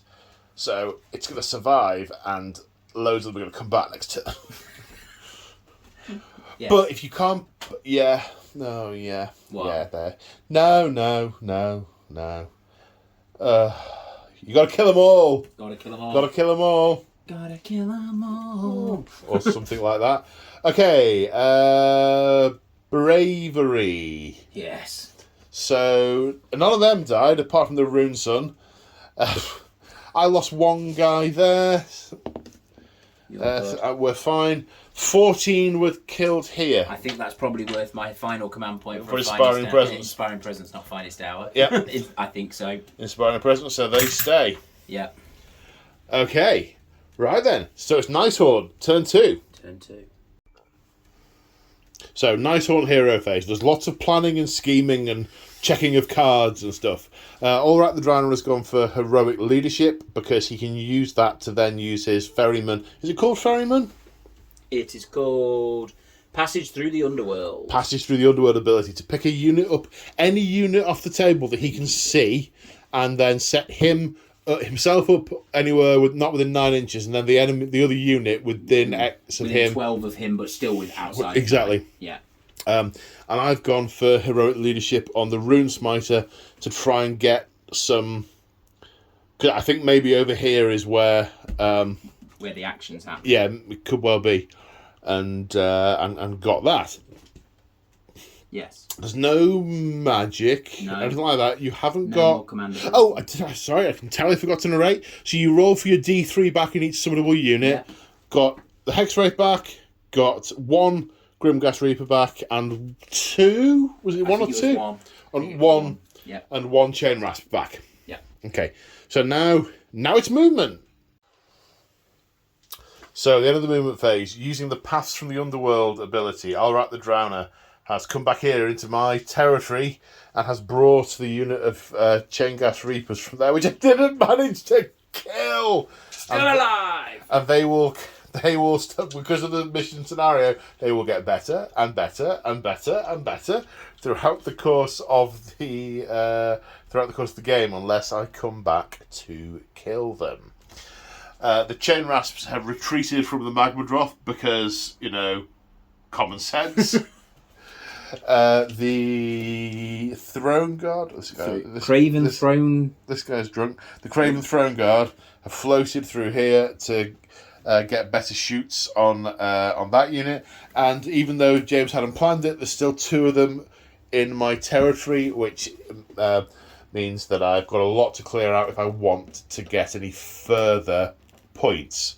The Hex Wraiths have all moved to 3 inches away from this line, as has the Dreadblade Harrow, and the Spirit of Torment has moved up to do the healing thing at the end of the combat phase, which we missed last turn. We thought it was hero phase stuff. As it happens, they got models put back in from anyway, so it made no difference. But that's the movement, and that's where we are. So shooting next. Shooting, yep. So we're going to start with the Craven Throne Guard. Yep. Yep, this is. So 21 shots. 20 shots. The extra shot only goes on his hand weapon, not on his That's weird. Yeah, okay, 20 shots. Yep. Hitting on? Hitting on 4s. Winning on 4s. 6 saves. -1. Rend 1. Yep. Save of 5 becomes save of 6. No, but I get a ward of 6. Because their 4+ ward save is only applicable if they're within 9 inches of a Fyreslayer hero, who they just let get run off and killed. So, one of them saves, so that's 5 damage. 1 kills this guy, 2 more kill those guys, so that's 3 dead from that. So straight into the charge phase. Dreadblade Harrow. Coming in. Rolls a 4, which gets him in, but that's a 4 for his ability. So yeah. So Shriek is in effect, -1 to hit. Then the Hex Wraiths are going to charge. Roll a 7. Still gets them Shriek. Shriek. So you'll put it on the other unit. Yep. Yeah. And they move into place with the Spectral Hunter ability. On a 2+, one unit will take D3 mortal wounds. Yeah, I'm going to pick the Volkites. Okay. Those ones, the normal ones. On a 2+, D3 mortals. D3. Ooh, For 3. 6 at wards. No, 3 wounds done. Okay, we're into the combat phase. I have some stuff I have to declare at the start of the combat phase. Okay. So, I'm going to use Berserk Fury with this unit. They can use it once per battle. Basically, if you kill them, they get to fight back before they die. Excellent. Fight on death. That's what we want. Love a bit of it. And I'm going to use Fierce Counterattack for a command point on the Hearthguard Berserkers, who are going to get fights first. Okay, right. So, I'm going to fight first with them. Yep.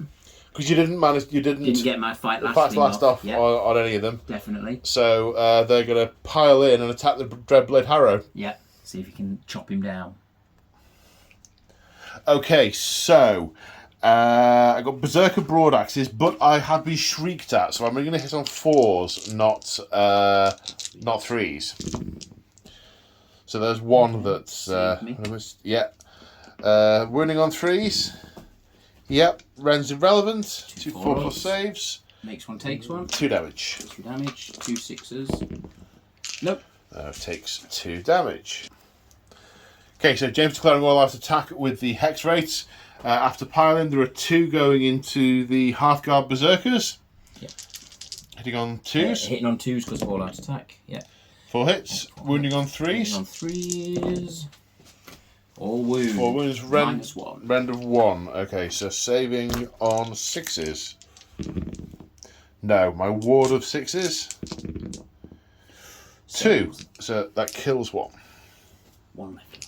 Right. 1 left. Hooves and claws. Hooves and claws. See if he gets hoofed to death. Sorry, hooves and teeth. Yeah, my apologies. It is hooves and teeth, yeah.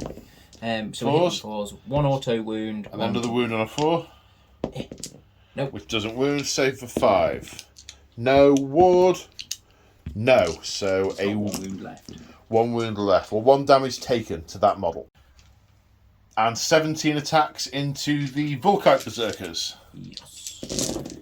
So these were hitting on 2s still. And wounding on 3s. 10 saves at -1. So saves of 6. That's 3 of them. It's alright. And then my ward of 6. Made 2 of those. So 1 kills the one who's on 1 wound, and 2 more die. Then hooves and teeth. These are on 4s. 4s. No, all out attack making that 3s. Now 4s to wound. 5 saves with no rend. 5 pluses. Oh! That's 3 of them. Then 2 wards, which I do not pass, which kills another Dwardian. So 4 of those have been killed. With the Berserk Fury rule, they get to attack back now. Yep. 8 attacks, normally hitting on 3s, but they have been shrieked at, so 4s. 3 hits, wounding on 3s. 2 wounds, saves of 4. 1 pass, 1 fail, ward. 1 damage. 1 damage. Nope. No, 1 damage taken. Then my turn to activate a unit. I activate the Volkite Berserkers. Hitting on 4s because scared. Wounding on 3s. 3 saves. 3 4-ups.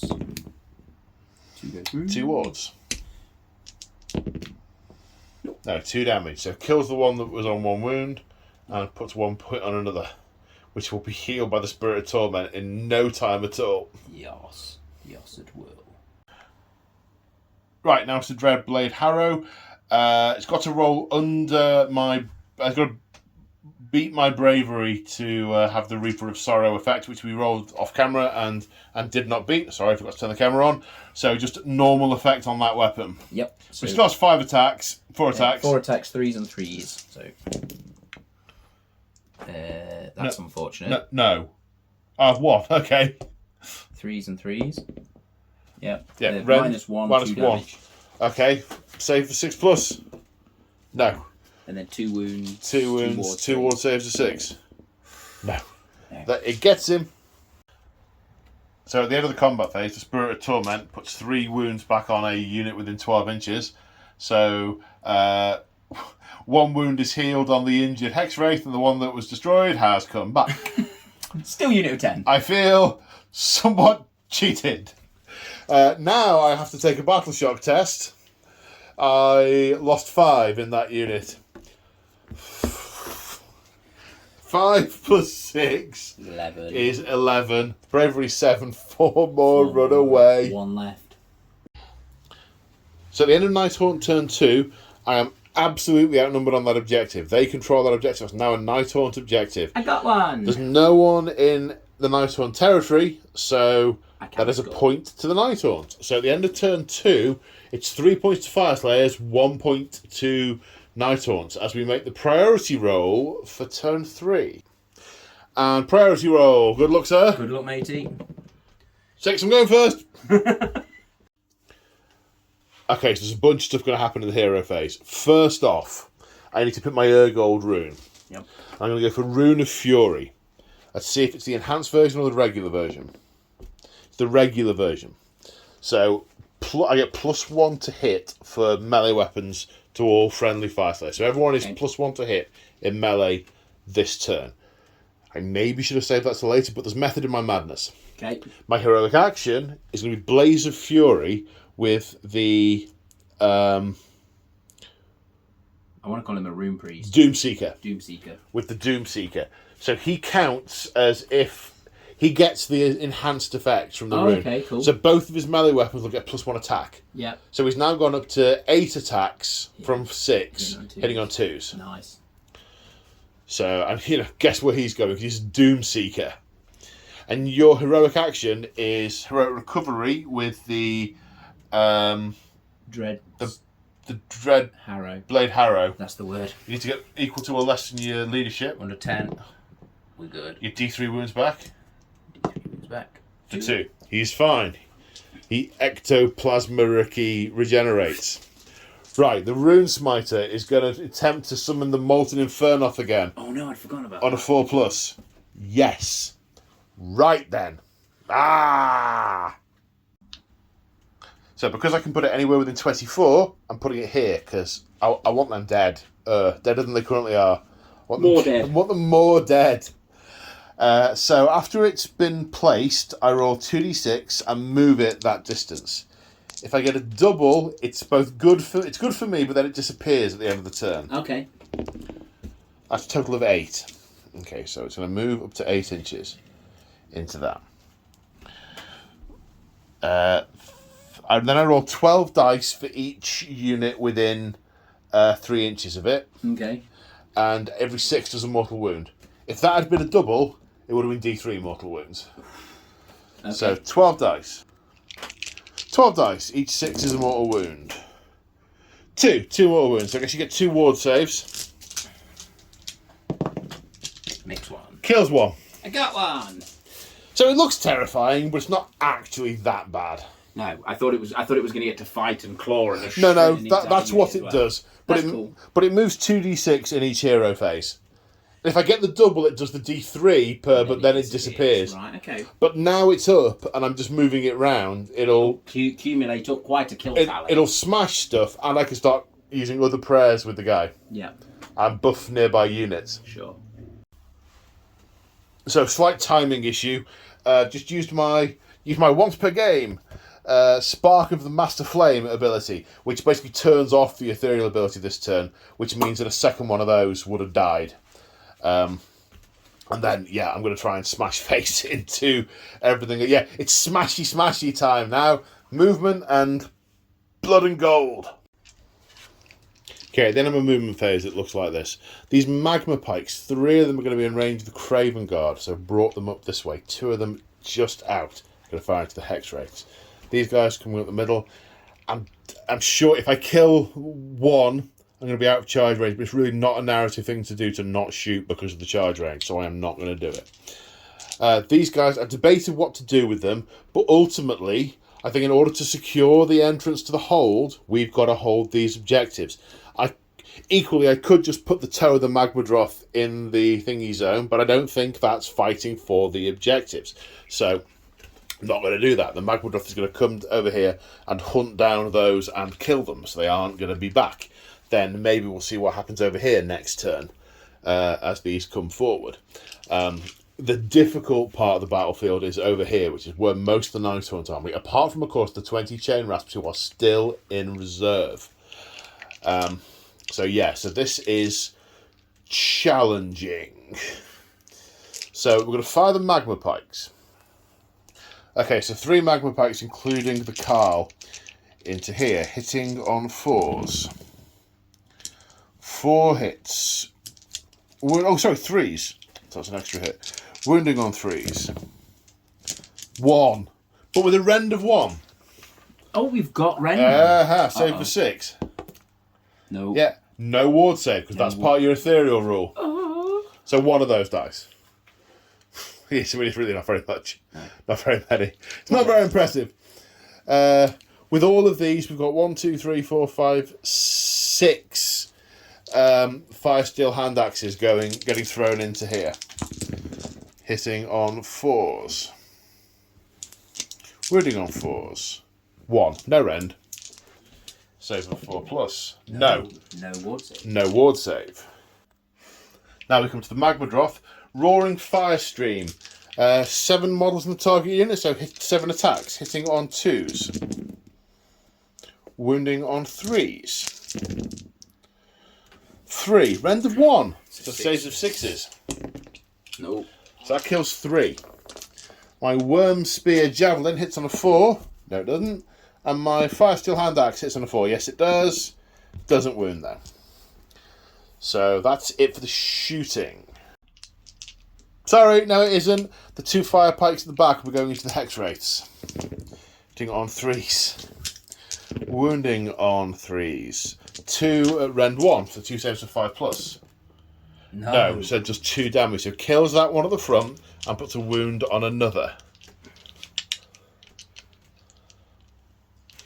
Now it's charge time. So the Doomseeker needs big money. Drop dice don't count, and that was a 6. 9. That'll do it. That'll get you. That'll do it. Right into the thick of it. Then the Berserkers with sling shields. 9. That looks like it does it as well. I think that's good. And the Magmadroth. 5. It's close. No, it's 5 and it needed a 6, so I'm going to forward to victory. Do it. 5 again. Forgot to roll for the sling shields. Roll the dice for each unit each model as they charge. On 6s, mortal wounds occur. 1 mortal wound. And I don't ignore it on a 6. You don't ignore it. No. So that actually kills the one that's on 1 wound. Yeah. Yep. Okay. At the start of the fight phase, I am going to declare that unit using its Berserk Fury. It's a once per game ability, which is the fight back if you get killed. Yep. Okay. I mean, it's not really going to do much, but you might as well have it I might as well use it. Yeah. But because they're a Volkite Berserker unit, because of my Lodge, they're going to get +1 to hit and +1 to wound on the charge. Okay. which I haven't had with any of the other units so far because I've been charged. So they're actually dangerous. This is true. Right, but the first thing we're going to do is fight with the Doomseeker. Oh yes we are. Okay, right, Doomseeker. He gets an extra attack with each of his weapons and +1 to hit because of the heroic action he used.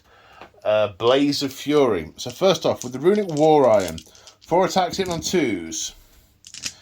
4 hits. Wounding on 3s. 2. There is ironically no rend on this. I've done badly there. Make 1, take 1. 2 damage. Kills a horsey. And then with the Doomseeker's Axe, hitting on 2s. 3 hits. Wounding on 3s. I should have... And I couldn't... No, I was going to say I should have made it Spinal Star. I couldn't do that and the other. Yeah. So 3 at -1. So make 1, take 2. So 2 damage each. 2 damage each, so 4. So kills 2. Kills 2 more. Hex Wraiths activating and piling in. 4 have managed to get onto the Doomseeker. 2 attacks each with their sides. +1 for the champion. Hitting on 3s. Do I lose my 6s? No, it's a different ability. That's like Grasping Touch, I think that's called. Something like that. So we are 3s and 3s. So that's 4 at -1. Yep. Okay, 4 saves of 5+. I make 4 saves. Oh! Like Oh! that. And then teeth and hooves. Teeth and hooves. I'm going to bite a chunk out of him. Just watch, it's them that'll kill me. Still auto winning 6s, Yeah. but now 4s, not 3s. Yeah, 2 saves. How many 1s? And then... Take 2 wounds. 2 wounds. 2 saves for 4+. Make them both. Both. Loves it. Okay, right. My turn again. Hard as nails. Right, piling in. Okay, the Volkite Berserkers with Sling Shields pile in. 3 attacks because the champion can't get in. Hitting on 2s because of Maroon. Wounding on 3s. 2 at no rend. So 2 4-ups. 1 pass, 1 fail. That kills the one that was on 1 wound. Yep.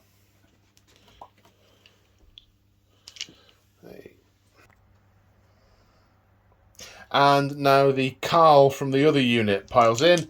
3 attacks. Hitting on 2s because of the rune. Wounding on 3s. No.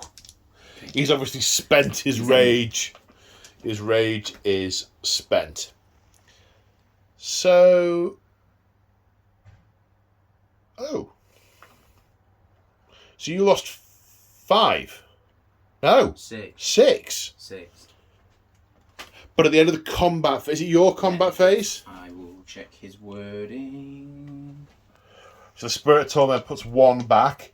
Ironically, he's the Doomseeker's target, the Spirit of Torment. So if I eventually get through these Hex Wraiths... he'll be ready. Yeah, he'll be ready. But we have got a bravery test to take first. We do. So we're now down to only having lost 5. You've lost Bravery 5. 10. Yeah, fine. Yeah, fine. Okay, on that objective, you...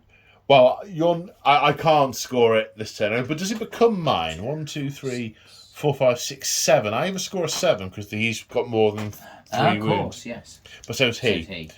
1, 2, 3, 4, 5, 6, 7 to tie. Does that make it contested? How does that work?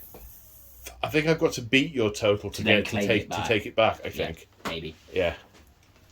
Okay. Yeah. Okay. So that's the end of Fyreslayers turn 3. Nighthaunt turn 3. Right. Okay. So end of the hero phase.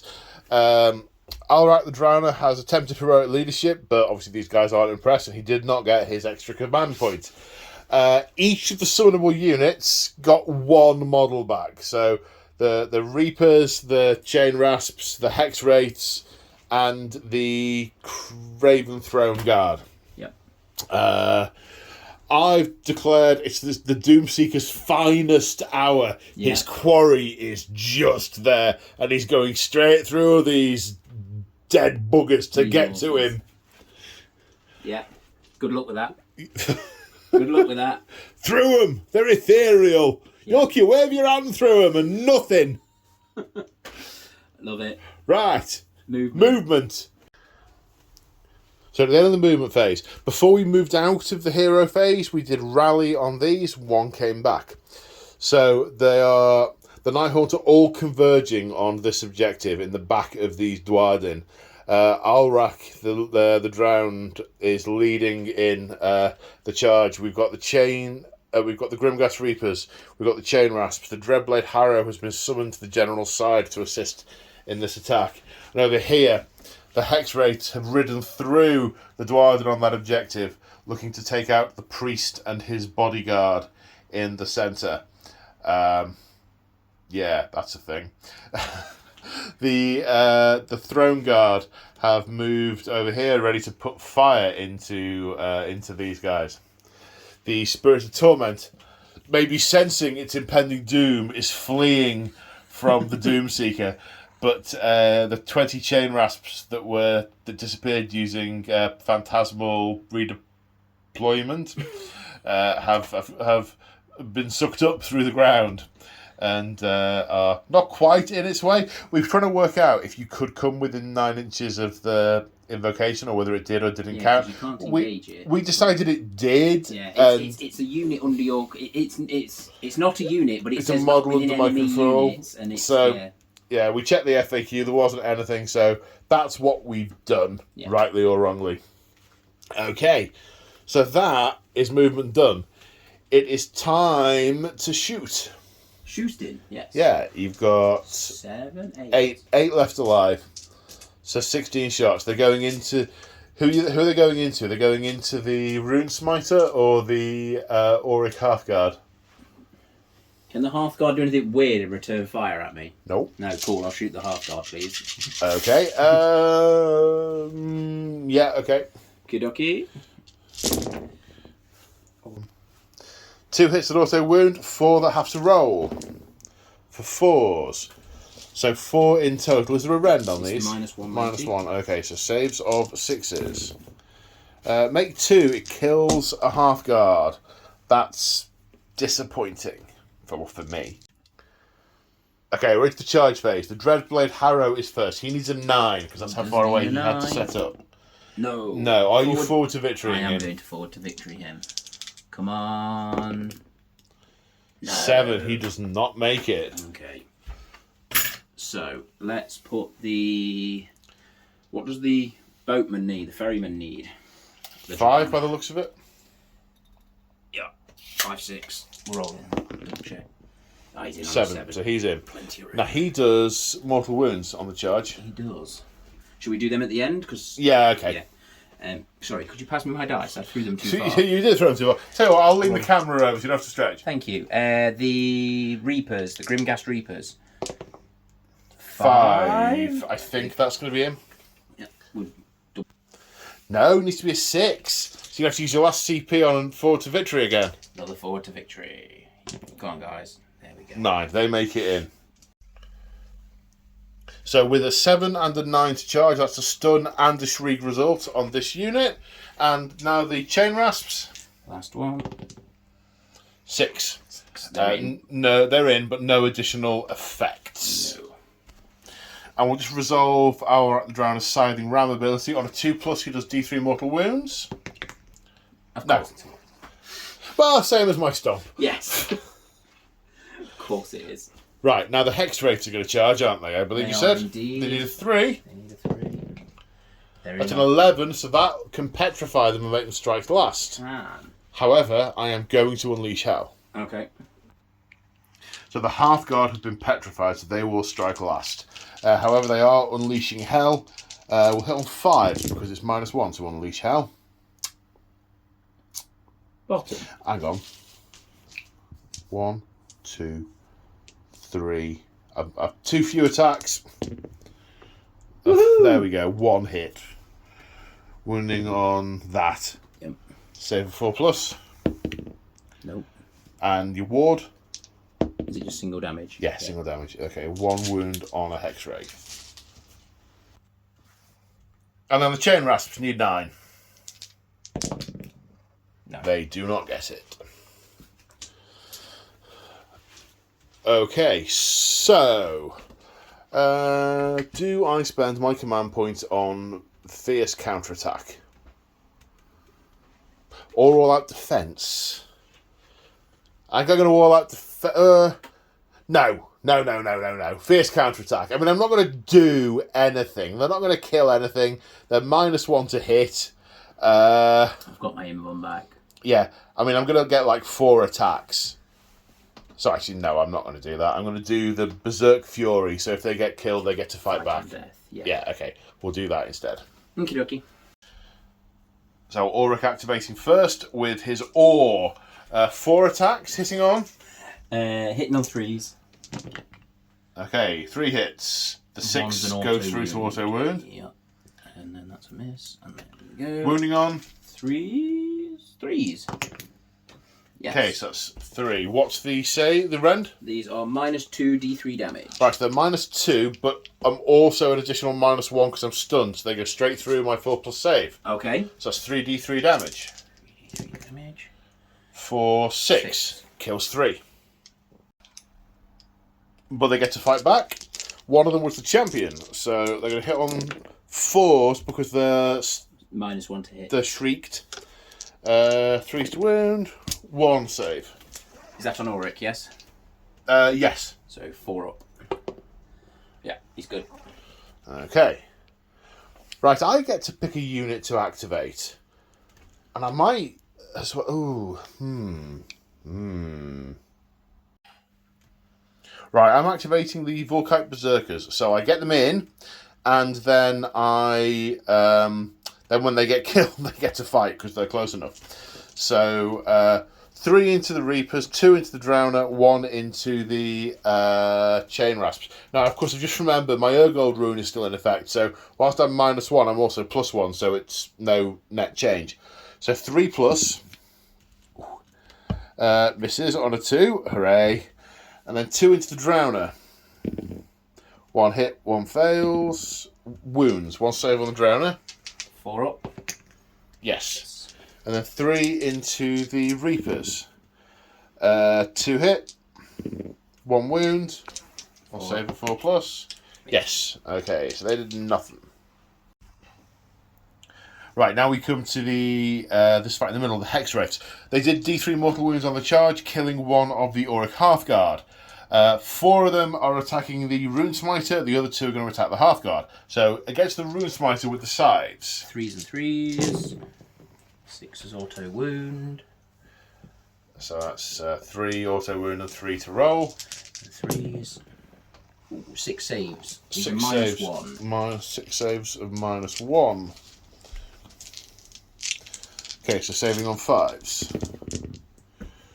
Save 3. He takes 3 damage. He has 5 wounds. And then the horse's teeth and hooves. Teeth and hooves. I'll put that there just in case. Okay. Rather than this fiddling is about. 4s and 4s. Yep. Okay, so that's 3 hits. No wounds. He's alive. So now I do have to fiddle about with that. And then the 2 guys into the Auric Hearthguard. Yep. So these are the 3s and 3s from the sides. Yep. 2. And these. 2 wounds. -1. 2 saves of 5s. Sorry, 6s because of -1. So that kills another one. And then the hooves and teeth from the 4 attacks. No. Nope. That's them done. Okay, so it's my turn to pick a unit. I may as well pick the Auric Rune Smiter to attack. Yep. He gets 2 attacks to hit on 4s. No. Go. I go. So we'll go with the Reapers next. So that's 8 attacks. Oh no, it's not, because the bell's completely separate, isn't he? So it's 6 attacks. There's more than 5 in the target unit, so they're going to be reaped by like corn. Yep, so they get an extra attack each. So it's 9 attacks. 9 attacks, that's cool. It hits on 4s, I think. They are 4s and 3s, well done. Look at you knowing my army. It's like it was yours. It's like it was mine. 2, 3, and then 2, so 3 auto hits and 2 to roll. 3 auto wounds, sorry, 2 to roll. Yeah, and these are on 3s. Nope. So 3 saves at -1 damage. Okay, saving on 5s. No 6s because of -1 stunned. plus -1. Yep. Okay, so 1 dies, another one takes a wound.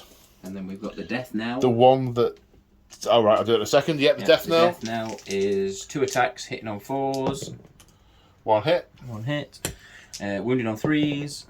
Wounds. This is -1 D3 damage. So saving on a 6. No, D3 damage. 3. For 3. So that 1 kills that one. And then 2 more kill that one. So 3 get to fight before they're removed. Hitting on 2s. No, sorry, hitting on 3s because of +1 and -1. Yep. Wounding on a 3. No. Oh. Ouch. Yes.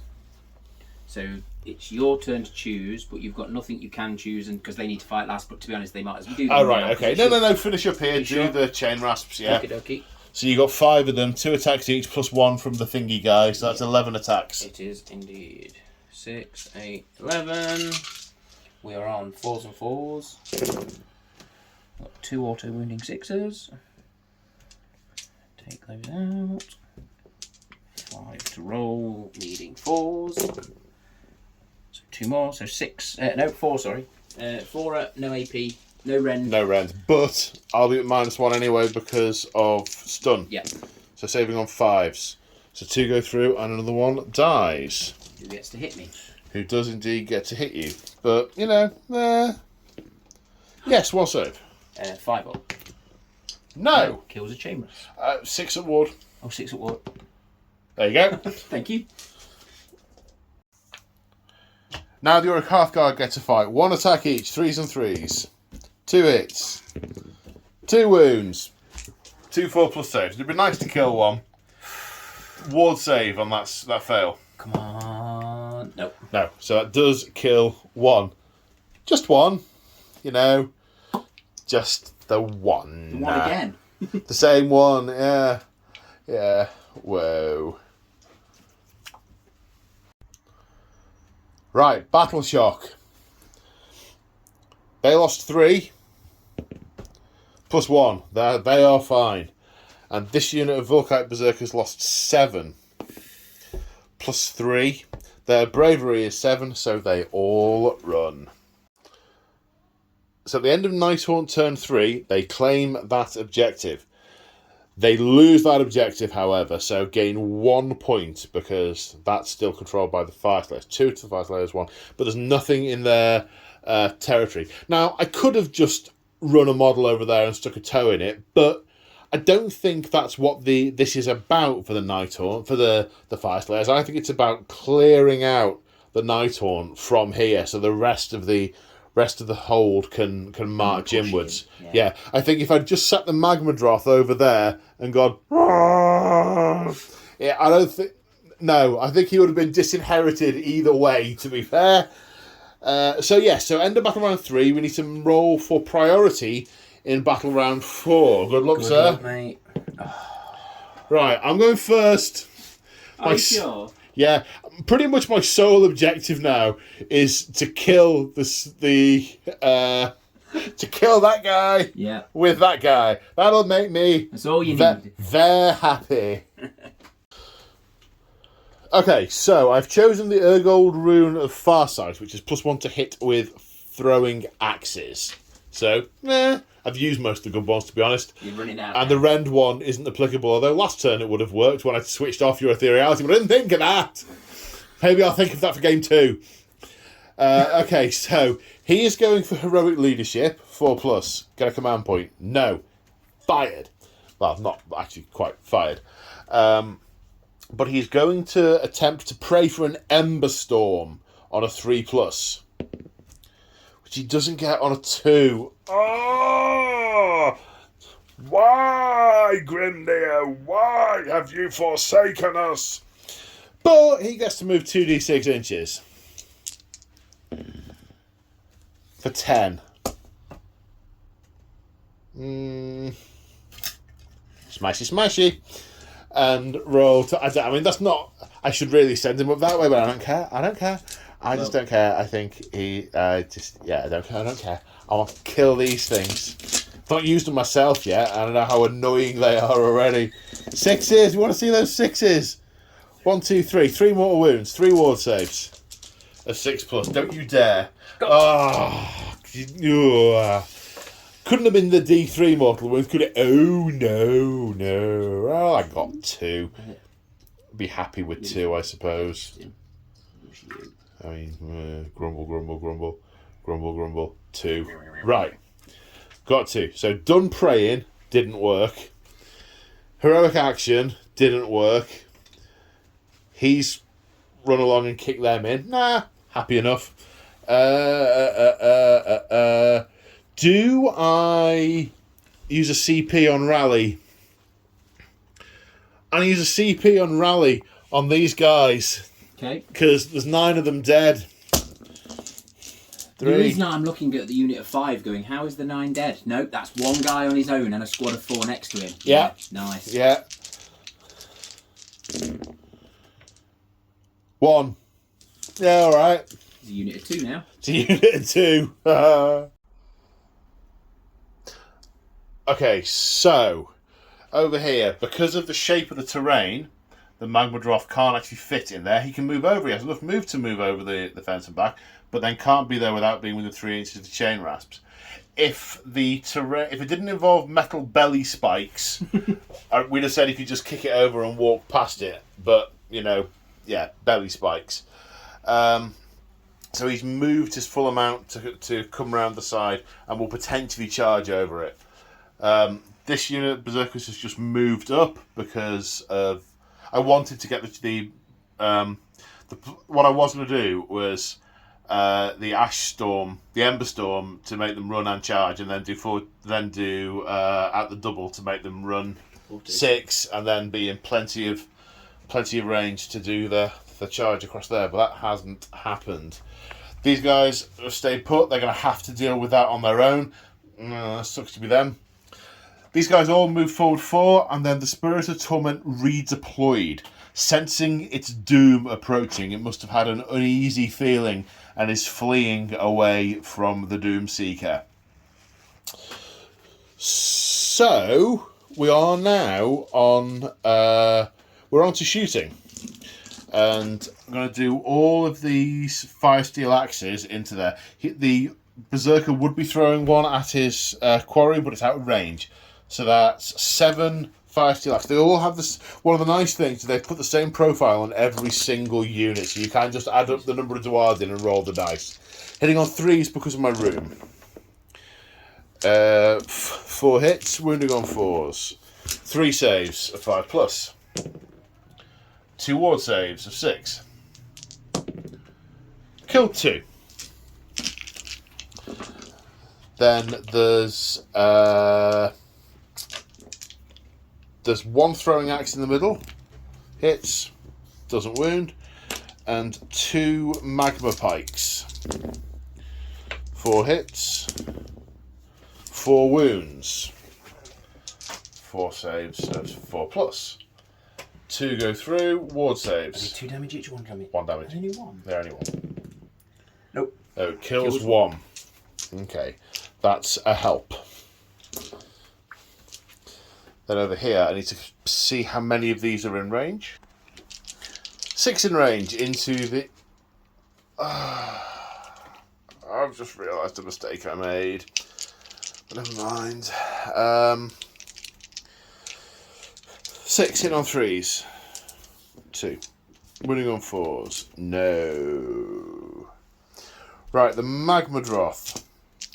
There are 5 of the chain rasps there, so 5 attacks, hitting on 2s. Wounding on 3s. 3 saves.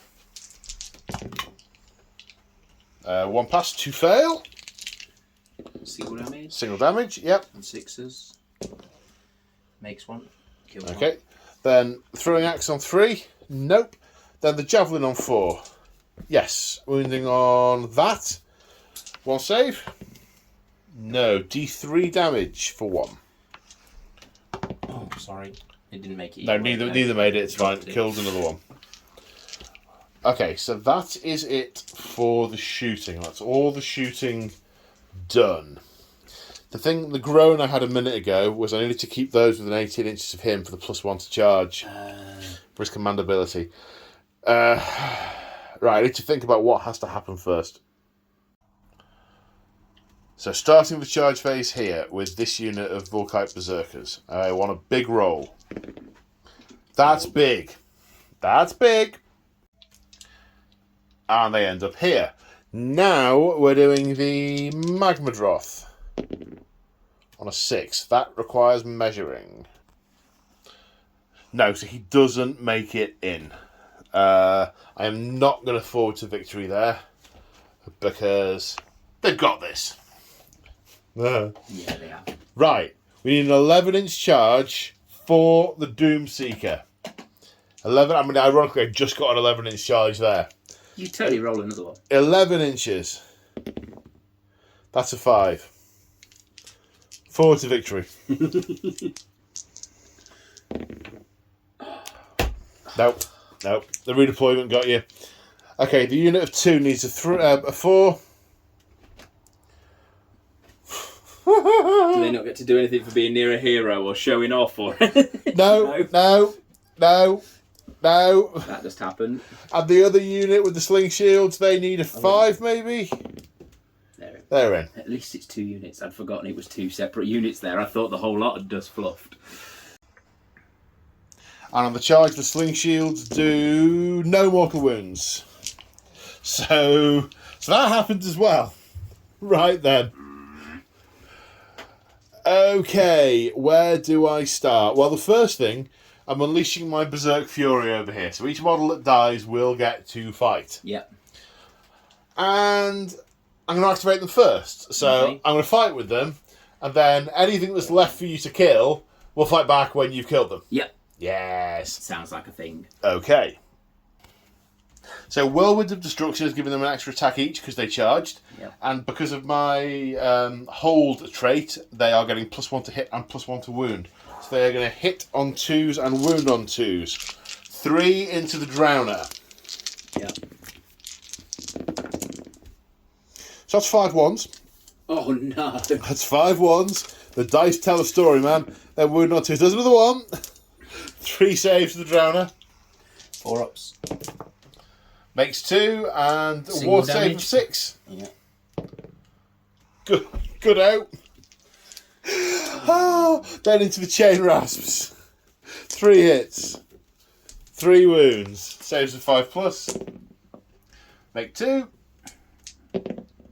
Okay, so 2 chain rasps. Expire. And then into the Reapers. 2s. And 2s. 6 saves for the Reapers. They don't fear those Reapers. So 4 3, ups, aren't they? 3 go through, with saves of 6, ward saves of 6. Nope. So 3 are destroyed. You're keeping the 6 are destroyed. Oh no, 3 are destroyed. No, 3 are destroyed. Sorry, don't worry, my bad. Yep. Right, James activating the chain rasps and enveloping this unit. He has pulled these ones in as well, but I don't think he cares. Yeah. He's got 37 attacks with the chain rasps, who are all out attacking, so are hitting on 3s. 3s, yes. Slight camera malfunction there. I missed the roll to wound. 16 saves to be taken with no rend. Saving on 4s. 1 dead, 2 dead, 3 dead, 4 dead. You killed 5. How many is in the unit? There's 4. 4. Ah, okay, they're dead. Uh-oh. My turn to pick. I'm activating the Rune Smiter. 2 attacks with his Latch Axe, hitting on 4s. Ooh, running on 3s. Ooh, 2 saves for 4+. Like that. Oh. Sorry. Oh, you're going to pick something. I'll go with the Horsars. Okay, the Hex Wraiths. The Hex Wraiths. I will get the names of everything right by the end. These are 2, 4, 6. You got all 4 could go into the Rune Smiter, or you could pile. As it stands, you could do 4 into the Rune Smiter if you want, or 2 and 2. I'm just going to go 4 into the Rune Smiter. Smiter. You want to kill him. Get him out of the way. Yeah. Will that dissen what's a Kate when he dies? It's a good question. We'll look later. We will Let's need try and kill him first. We'll need to read the book. Okay, so it's 8 + 1, isn't it? So Yeah. We're 3s. Auto wounding 6s. That wasn't. Did you see what that was? It was a hit. It was a hit. Cool. Yeah, so it's 4 to roll. 4 to roll. Okay, so that's 5, 6, 1, 2, 3, 4, 5, 6 saves at rend 1. Yeah. So 6 saves of 5 plus. I'm never going to do that again. Oh! No way. Oh, wow. I've passed 5 of them. That's unheard He's of. got 1 wound left as the teeth and hooves attack. 8 attacks hitting on 4s. Not like this. Just stomped to death by like horses. this. And 4s. 3 saves. 3 saves of 4 plus. No rend.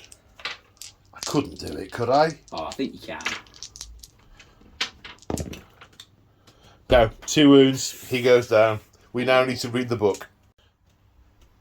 So it stays until it's banished, which has to be done by an enemy priest. It walks off the table as a result of its move, or something on its card says it is removed, which that one does have. So it stays for now and remains under my control. Hooray! Right, Ulrich the Drowner is trying to hit these Volkite Berserkers. 4 attacks. Hitting on 3s. Hits once. 1 auto wound. And 3s. So 3. 3. What was the rend? And then -2 d3 damage. -2 goes straight through. So 3d3 damage. For 7. 7. 7. Okay, that kills the 3 in front of him. Who will all fight back? Oh, that's right, he's not wounded at all, is he? And take a wound on this guy. Okay, so 9 attacks. He bounced it last time. Yeah. Hitting on 2s. Oh, I didn't roll 5 1s. That's unusual. Wounding on 2s. Oh, there we go. 5 1s. Literally 5 1s. Wow. They have rolled a lot of 6s, these dice, but they've also rolled a lot of 1s. Okay, How many was that? 3 saves of 4 plus. 3 saves of 4 plus. So fail 1. No, fail 2. Right, and then roll 2 6s. That's that's what we expect to see. No. So he takes 2 damage. Okay. So he's got some left. He has 7 to start with. Okay, so they are jam bread. And they fought back and done some damage. What's my go? Right. Hearthguard. Auric Hearthguard. They're quite miffed now. 1 hit. No wounds. Your go. Okay. I'm going to go with the Grim Reaper with the... Death Knell. The Death Knell, that's the word. 4s and 3s. 1 hit. 1 hits. 3s. 1 wound. Ren. -1 d3 damage. Save for 6. No. D3 damage. For 2. Kills the one in front of him and puts a wound on the one next to him. The one he's just killed attacks. Hits 3 times. Wounds 3 times. 3 saves of 4 plus. 4 ups. Loves it. Okay.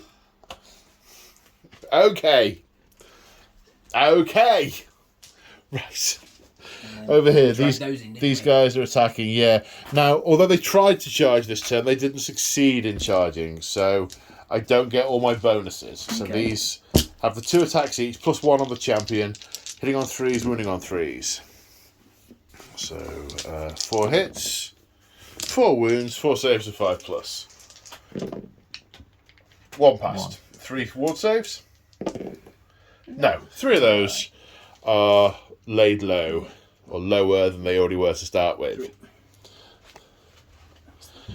Okay, now I believe you've just got... My single chain rasp candle carrier. Yeah. So gets 2 attacks naturally, becomes 3 for the champion. 4s and 4s. No, misses. I was kind of hoping you'd kill that guy so I could hit that guy. Sorry, I didn't manage to kill you.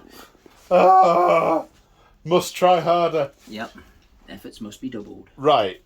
Battle Shock. 1, 2, 3, 4, 5, 6. Lost 4. Plus 4 is 8. 1 runs away. The injured one legs it. So mine are... Chainmaster only bravery 8. And he's lost 4. So he can fail. Okay. But he 4 and 8 is 7. So he's alright. So 4 and 3 is 7, I should say. Grimgas Reapers are bravery 10 and he's lost 3, so he can't fail. Nope. The horse has only lost what the... You lost 3 over here. 3 on that one. So they can fail. They can fail on a 6. Got a 5. No. Okay. Right. So at the end of my turn, you've still got units in my territory. Yeah.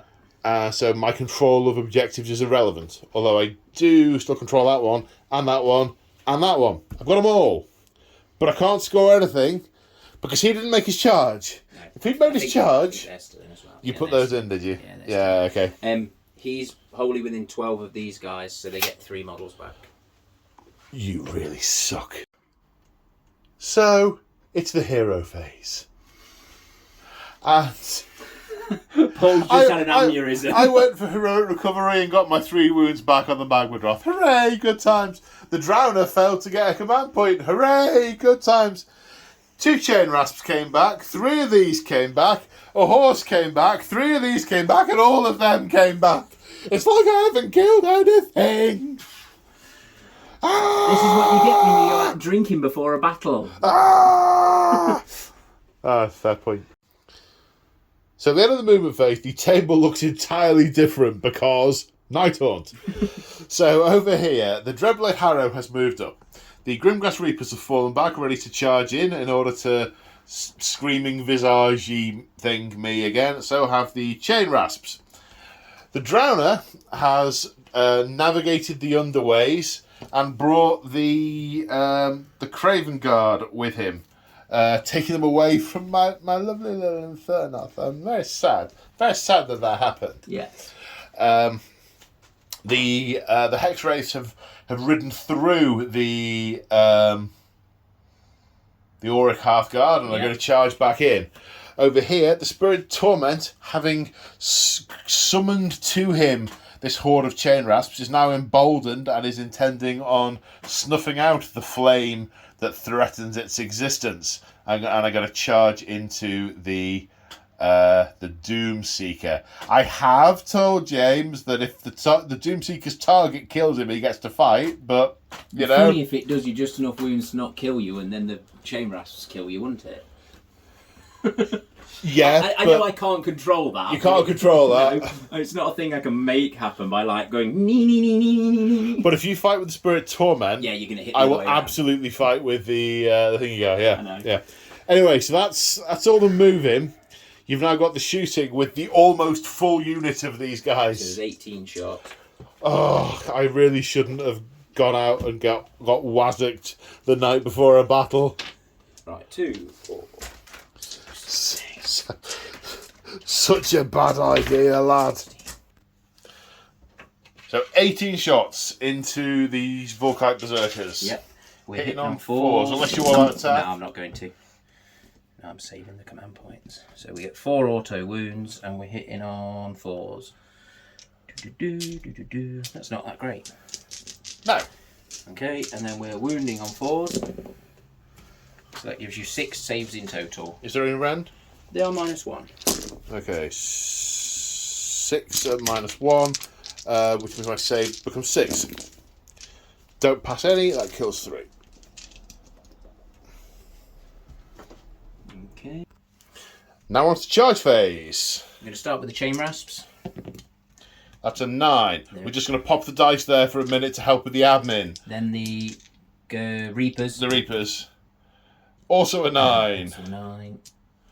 And then the Dreadblade Harrow. Dreadblade Harrow. A 3. You forward to victory in him? No. Oh. He's not had a great game. He's not had a great game, has he? But do I need it? Oh. Yeah, just go on. Stuff it. We'll have it. I will be baited. Forward to victory. There we go. He makes it in with a 10. So I think these guys are going to be stunned, petrified, and shrieked. I think they are. Yeah. See you, fellas. Now the Hex Wraiths. Hex Wraiths coming in. They get a 6. Now the Spirit Torment. Yep, we're going to send the Torment in first. On a 6. On a 6, yep, that makes it. And a 6, that will Shriek. And then another 6, so you can put Shriek on the other unit as well. Yep, good idea. And we're starting the combat phase here. Just thinking if I have anything to declare, but I don't. So, the Spirit Torment is starting first. He has 3 attacks. All out attacking, hitting on 2s. There you go. That was worth was doing. well Command worth point doing. well spent. And then 3s to wound.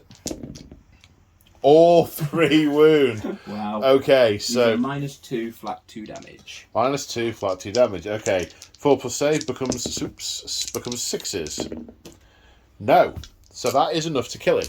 Okay. So that takes him to 7 wounds. That's enough to kill him. However, the Oathbound rule means that if he is killed by the target he is sworn to destroy, he can fight before being removed from play. Okay. Also, with the runic power ability, he goes up to his maximum damage, which means each weapon does 3 damage. Okay. And I have 5 wounds, so you need 2 to get through. Yeah. So first off, the runic war eye. In fact, I'll do them all together because one of them's got rend, but that doesn't matter because you're Nighthaunt. So 3s to hit. No, I was shrieked at, so it's 4s to hit. So I can't ask attack. This isn't my attack, so it is 4s to hit. Okay, 3 hits, 3s to wound, 4 wounds, 3 saves of 4+. Makes them all. My weapons pass straight through the ethereal form. So like, what the? And then passes out from blood loss. Then the Volkite Berserkers fought and killed 1 Chain Rasp. Now the Hex Wraiths are going into the Auric Hearthguard. Yes. 2 attacks each in on 3s with their sides. +1 for the champion. Wound on that. 4 wounds to get through. 3. 3. 3 saves. And -1. So 3 saves of 5+. Make 2 of them. I take a wound. Horses. Horses. 10 attacks. With teeth and hooves. Not like this. 4s and 4s. Not like this. 1 auto wound. Not 2. 4. 4s. So 2. 2 saves of 5+. Pass 1, fail 1. So 1 is killed. The other survives. Who fight back and do a wound. Right, now the Dreadblade Harrow is going to activate over here. Roll 2 dice to see if he can beat my bravery. Which he doesn't. My bravery is 7. So it's just a normal weapon. Yeah. With his... How many attacks? 4 attacks. With his 4 attacks. 3s and 3s. 6 auto wounds. 2. 2 at minus. -1. Saves of 6+. 2 No, damage. 2 damage each. Yeah. Yeah, okay. That gets them both. Then the Chain Rasps killed those last 2 Berserkers. And at the end of the phase, the Spirit Torment brought back the one that they managed to kill. So, at the end of the turn, there is no battle shot because he can't fail. And everyone else is dead, apart from the Magmadroth. Yeah. So, controlled by the Nighthaunt. Controlled by the Nighthaunt. Controlled by the Nighthaunt. I have nothing in Nighthaunt territory. So in turn 4, Nighthaunt gained 3 points, taking the score to 5 points to 3 to the Nighthaunt. Right, as we go on to Battle Round 5, let's see who gets priority. This could be important. I mean, no. Oh. It's a tie, so You get it, don't you? I get it. Yeah. Okay. You've got first every time, haven't you? I have. No one's double turned. No. Okay. So, in the hero phase, the Infernadroth rolls 8, doesn't do a double, so he stays on the table and comes up here and will hit both of these units. I need to roll 12 dice. Against the Spirit Torment. 1 mortal wound. And against the Chain Rasps. No mortal wounds. 24 dice, 1 6. We just watch you roll a 6. No, okay, so the Infernadroth wounds the Spirit Torment. Excellent. Then seeing the carnage that has been wrought on his kinsfolk, the Rune Son thinks long and hard about what he's done and what a royal hash he has made of this assault. But the idea of retreating in shame is unthinkable, so he charges on into the magma hold with none of his kin at his back to an uncertain fate. I mean, we know what's going to happen. He's going to be torn apart in moments, but it will be fiery and glorious. But this is even without fighting the Nighthaunt turn, this is unquestionably a major Nighthaunt victory. At the end of the turn, he will not be there, and all 3 objectives will be under Nighthaunt control. But you don't gain the points because I'm in your territory. So so it's not a major victory; it's a minor victory because you only have not enough points of a gap to be a major victory. Yeah. So we had thought it was all over, but realising that, we need to play Nighthaunt turn 6 to try and take out the Magma Droth. Yes. Otherwise, we need to do it. It's got to be done. So at the end of the movement phase, the Hex Wraiths are moving through here to follow up, but won't play any further part in the battle. The Chain Rasps have stayed here to guard this mausoleum. The Grimghast Reapers rallied and got 3 back, taking the unit back up to 7. So Alrak and the Dreadblade Harrow are both chasing the Magma Droth, insistent that it will not breach the hold. And the Craven Guard following up and are about to shoot the Magma Droth in the rear. And we realise we forgot to put D3 models back in, so we've just done that now. Right, the shooting into the Magma Droth. I'm going to all out defend. Excellent. I've got a spare point, so I'll all out attack. Shall I? If you like. Have I? Have I got a spare point? I have, yes. You've got 2 to use this turn. And I might as well use it then. It's all out attack. Game. Yep. So 3's to hit. 6 is auto wound. It's looking. 4's to wound. 6 saves at -1. -1 +1. Sorry, 6 saves at 4 plus. And +1 -1. Past 1, take 5 damage. Ow! Ow! So charges. There's going to be a lot. In with the Harrow, the Dread. Yes. 6. 6. So that will... That's a shriek. I'll leave that there a minute. Then the... Reapers. On the 11. So that is a Petrify. That's a strikes last. Yeah. We'll move them in a sec. I'll just roll him. Yep. That's a 5. That's also a shriek. So you don't get stun. You don't get my -1 unless you want to downgrade the Petrify to a stun. Do you want to downgrade the Petrify to a stun so I get to 5 before right, you? no, sorry. I thought I was just about to say, I can because I've got 2 of them. No. Okay, right. Okay, so... I get to stomp you at the end of the charge phase. You do. On a 2+. No. He's not a very good Magma Droth. I can see why this guy's been given them. In you go, lad. Off you go. Yeah. So I need to beat your leadership. Which 10? 10. Yes, you do. So now, because you're frightened, my weapon's now Terrified. -4. -4, yeah. So that is going entirely through my armour. So I am going to all out defence. Does that give you a 6 up now then? No, not against him. Against everything else. It will. Yeah. Yes, it will. Yeah. So this is him. Yep. Okay. Hitting on 3s. Hitting on 3s. So that's 3 hits. 4 hits. 4 hits. Sorry. Yep. All hits. All hits. They all hit. And then more 3s. So 2. 2. They just go straight through. 4 flat 2 damage. So he's taken 5 already. Yep. And he's just taken another 4. So he's taken 9. Okay. I'm sure I can do that in a more dice effective way. Yeah, he's taken 9. Cool. And then he's got his ghostly hooves and teeth. So these are 4s and 3s.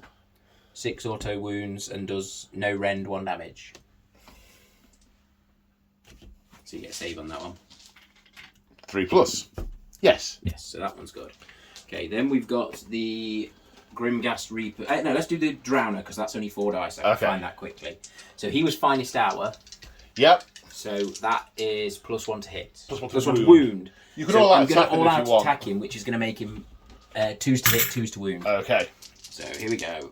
He should have done impact damage when he charged. He should. On a 2+, he does D3. And 2+. Yes. Yeah. He does D3. D3 for 3. So it takes me up to 12. And No, you've got to actually kill a model to have that apply. If you kill a model, you get more attacks. Extra attacks, yes it is. Yep, okay, thank you. So Okay, four, so 4 attacks. 4 attacks, 2s and 2s. So of course I get 1, but I get 2 auto wounds. Hey, don't say, oh, of course I got A1. Yeah, you're the cat. There we go. Yeah. I'm the master of that. Master of 5 ones. So that's minus 2 D3 damage. On Okay, so my saves are 5s. Pass 1. So 2 go through. They're D3 D3 damage. each. So that is for 3 wounds. Taking 3 wounds. 3 more. Taking 15 in total. Okay, 2, 4, 6, 8, 9.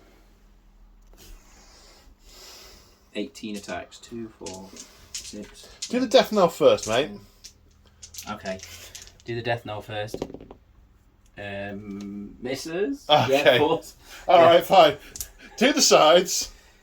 You've only got 1 more wound to get. 12, 14, 16. There's not 18 of them. The one of them's the guy, isn't it? They're death knell. So these are the sides. And these are 4s and 3s. And there is 5 auto wounds.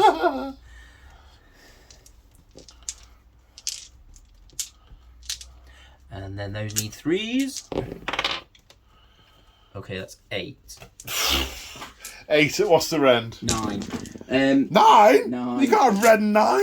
9 at minus 1. 9 at minus 1. 9 at minus 1. Okay, back down to 4+ saves.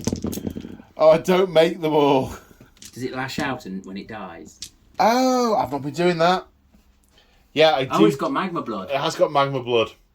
So, well, he's dead. There were 4 wounds done against the Dreadblade Harrow, Yeah.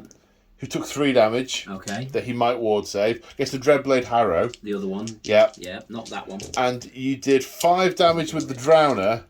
Now, if I got all of these, Will it kill it? it'll kill the Drowner. And that's my general. No, I didn't get all of those. Got 2 of those. 2 of those. And then ward them. Then there were 5 against the other ones, and 2 of the Grimghast Reapers. 2 on the Grimghast Reapers. Only one of them dies. And the Runesons attempt to get into the magma hold, fails in ignominy. Although, as a player, I'm going to claim this as not a tabling. Still are. Because he's still here. Good little Infernadroth. He is a good lad. Yeah. Wow, okay. So yeah, you do get the 3 points from that. And the score is 8 points to 3. It is a major victory to the Nighthaunt. Good game, mate. Good game, sir. Good game. It was a lot of fun. And it was a swift learning curve for us, wasn't it? Yeah, I had no idea Nighthaunt were that good. And it's my army.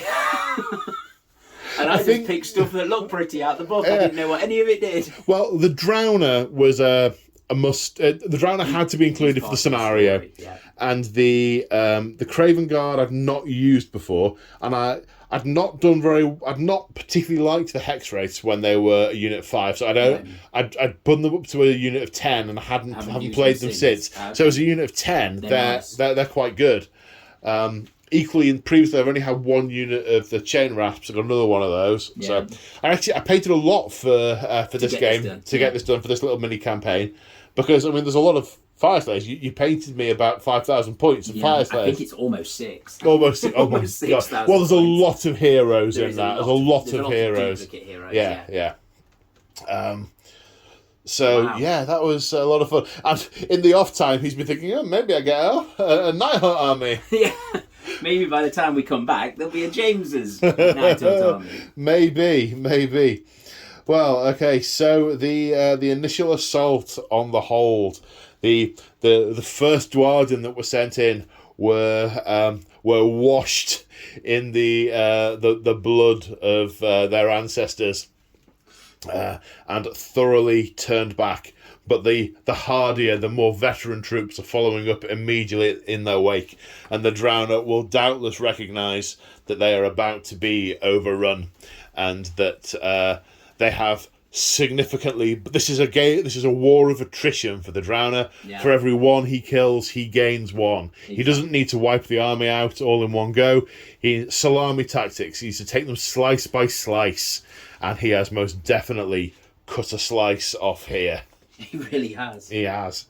So, how did you find the Nighthaunt, mate? I really like them. They're good to play. They're tricksy, aren't they? Like the bit when I've gone straight into attack things, they fold quite easily. And when you get your charges off, they really, really. I only got one charge off. Yeah. You only get one overall. Is that? I got a couple of dreg units. But one but full impact. A full minimum size unit. No, one. Yeah. Wow. Yeah. And when it did, it went right through them. Yeah. I mean, the Fyreslayers are good, but there's not. You got all the charges off, and your successful charges debilitate me as well. This is it. So, and I need the charge. Yeah, exactly. I need the charges to get those extra buffs in. And it's not like I had a back line that I could shoot things into you once you'd hit my units. No, so, definitely. I mean, this scenario is from the book specifically made for these armies, this combination. Yeah. But we made a slight mistake at the start of the game where we rolled for first turn. Actually, the Dwarden auto go first, and it's clear why, because the Dwarden move up and take the objectives. Get three. The Nighthaunt appear around behind them, and then you've got to try and whittle the objectives off me through the game. You've got to come to me, but even as you were getting low on numbers, it was still hard for me to score. Yeah, like it's not literally until turn 4 and 5 when I've got a full pointage. I got 1 and 1. I got nothing, 1-1, and then a 3 and a 3. Yeah. It was. Well, my army makeup will look different in some of the later games because this was meant to be a sort of very green army from a Fyreslayer's point of view. There'll be more of the elite troops, more of the guards, more of the heroes in later. Yeah, more darker coloured magma drops that have been around for longer. They know what they're doing In some of the later games. Get drunk the night before. Oh God! Right, no more ale. That's what was it called? The thingy mate. What's it matrix? Oh yeah. The bit in the book where it says you choose one and I choose one, and we meet in the middle and see what it does. Like the D3 models back a turn. Models back was immense. That is absolutely what swung this. Yeah, because that's not a normal thing for the Nighthaunt. No. You wouldn't be getting that back all the time. Getting the couple back from the Spirit Torment, that made a big difference. But getting D3 in any unit that had lost anything was huge. And that's why you need, as Nighthaunt, you need a bit of resurrection. Otherwise, you just whittle down too much. The Craven Guard are quite good for that because they rally on a 5. Right. Okay. Their banner makes them rally on a 5. So that's quite effective for them. But the ability of the Drowner to pick up any unit on the table and just move them away to where he wants them, that's really good. The one thing that we didn't do during this game, which we knew we could have done, but we both felt a little bit janky, was that the Dread Revenant, him. Oh, we know. So he has the Dreadblade Harrow has the ability to duplicate command abilities used by the general, but that's meant for all-out attack or discorporate or things. Technically, by the word of the rules, he could also have taken units through the River Styx, but that just it felt wrong to us, so we didn't. Yeah. But again, actually, looking at it from a what the army can do point of view, there's amazing amounts of utility. It's interesting, but if you do end up doing the red ones, he's a grieving legion unit, so you can't take him. Yeah. You got to do these ones if you want those. All the special characters are grieving legion. All of them. Yeah. Oh wow. I think so. I saw a really nice Lady Alinda painted up in the red colour ones, but that doesn't mean that she's part of them. Oh, maybe she's not Grieving Legion. I'm not saying. Well, she's the Mortarch of Grief, so she's technically all. She's like, right. Is she like Gilliman? Just wanders around playing with all of them. Yeah, I don't know. I can't remember, but he is. He's your specific. The Craven King is. One of the Flying Horse is. Yeah. All right. That's quite difficult then. That's a bit like choosing a NAF.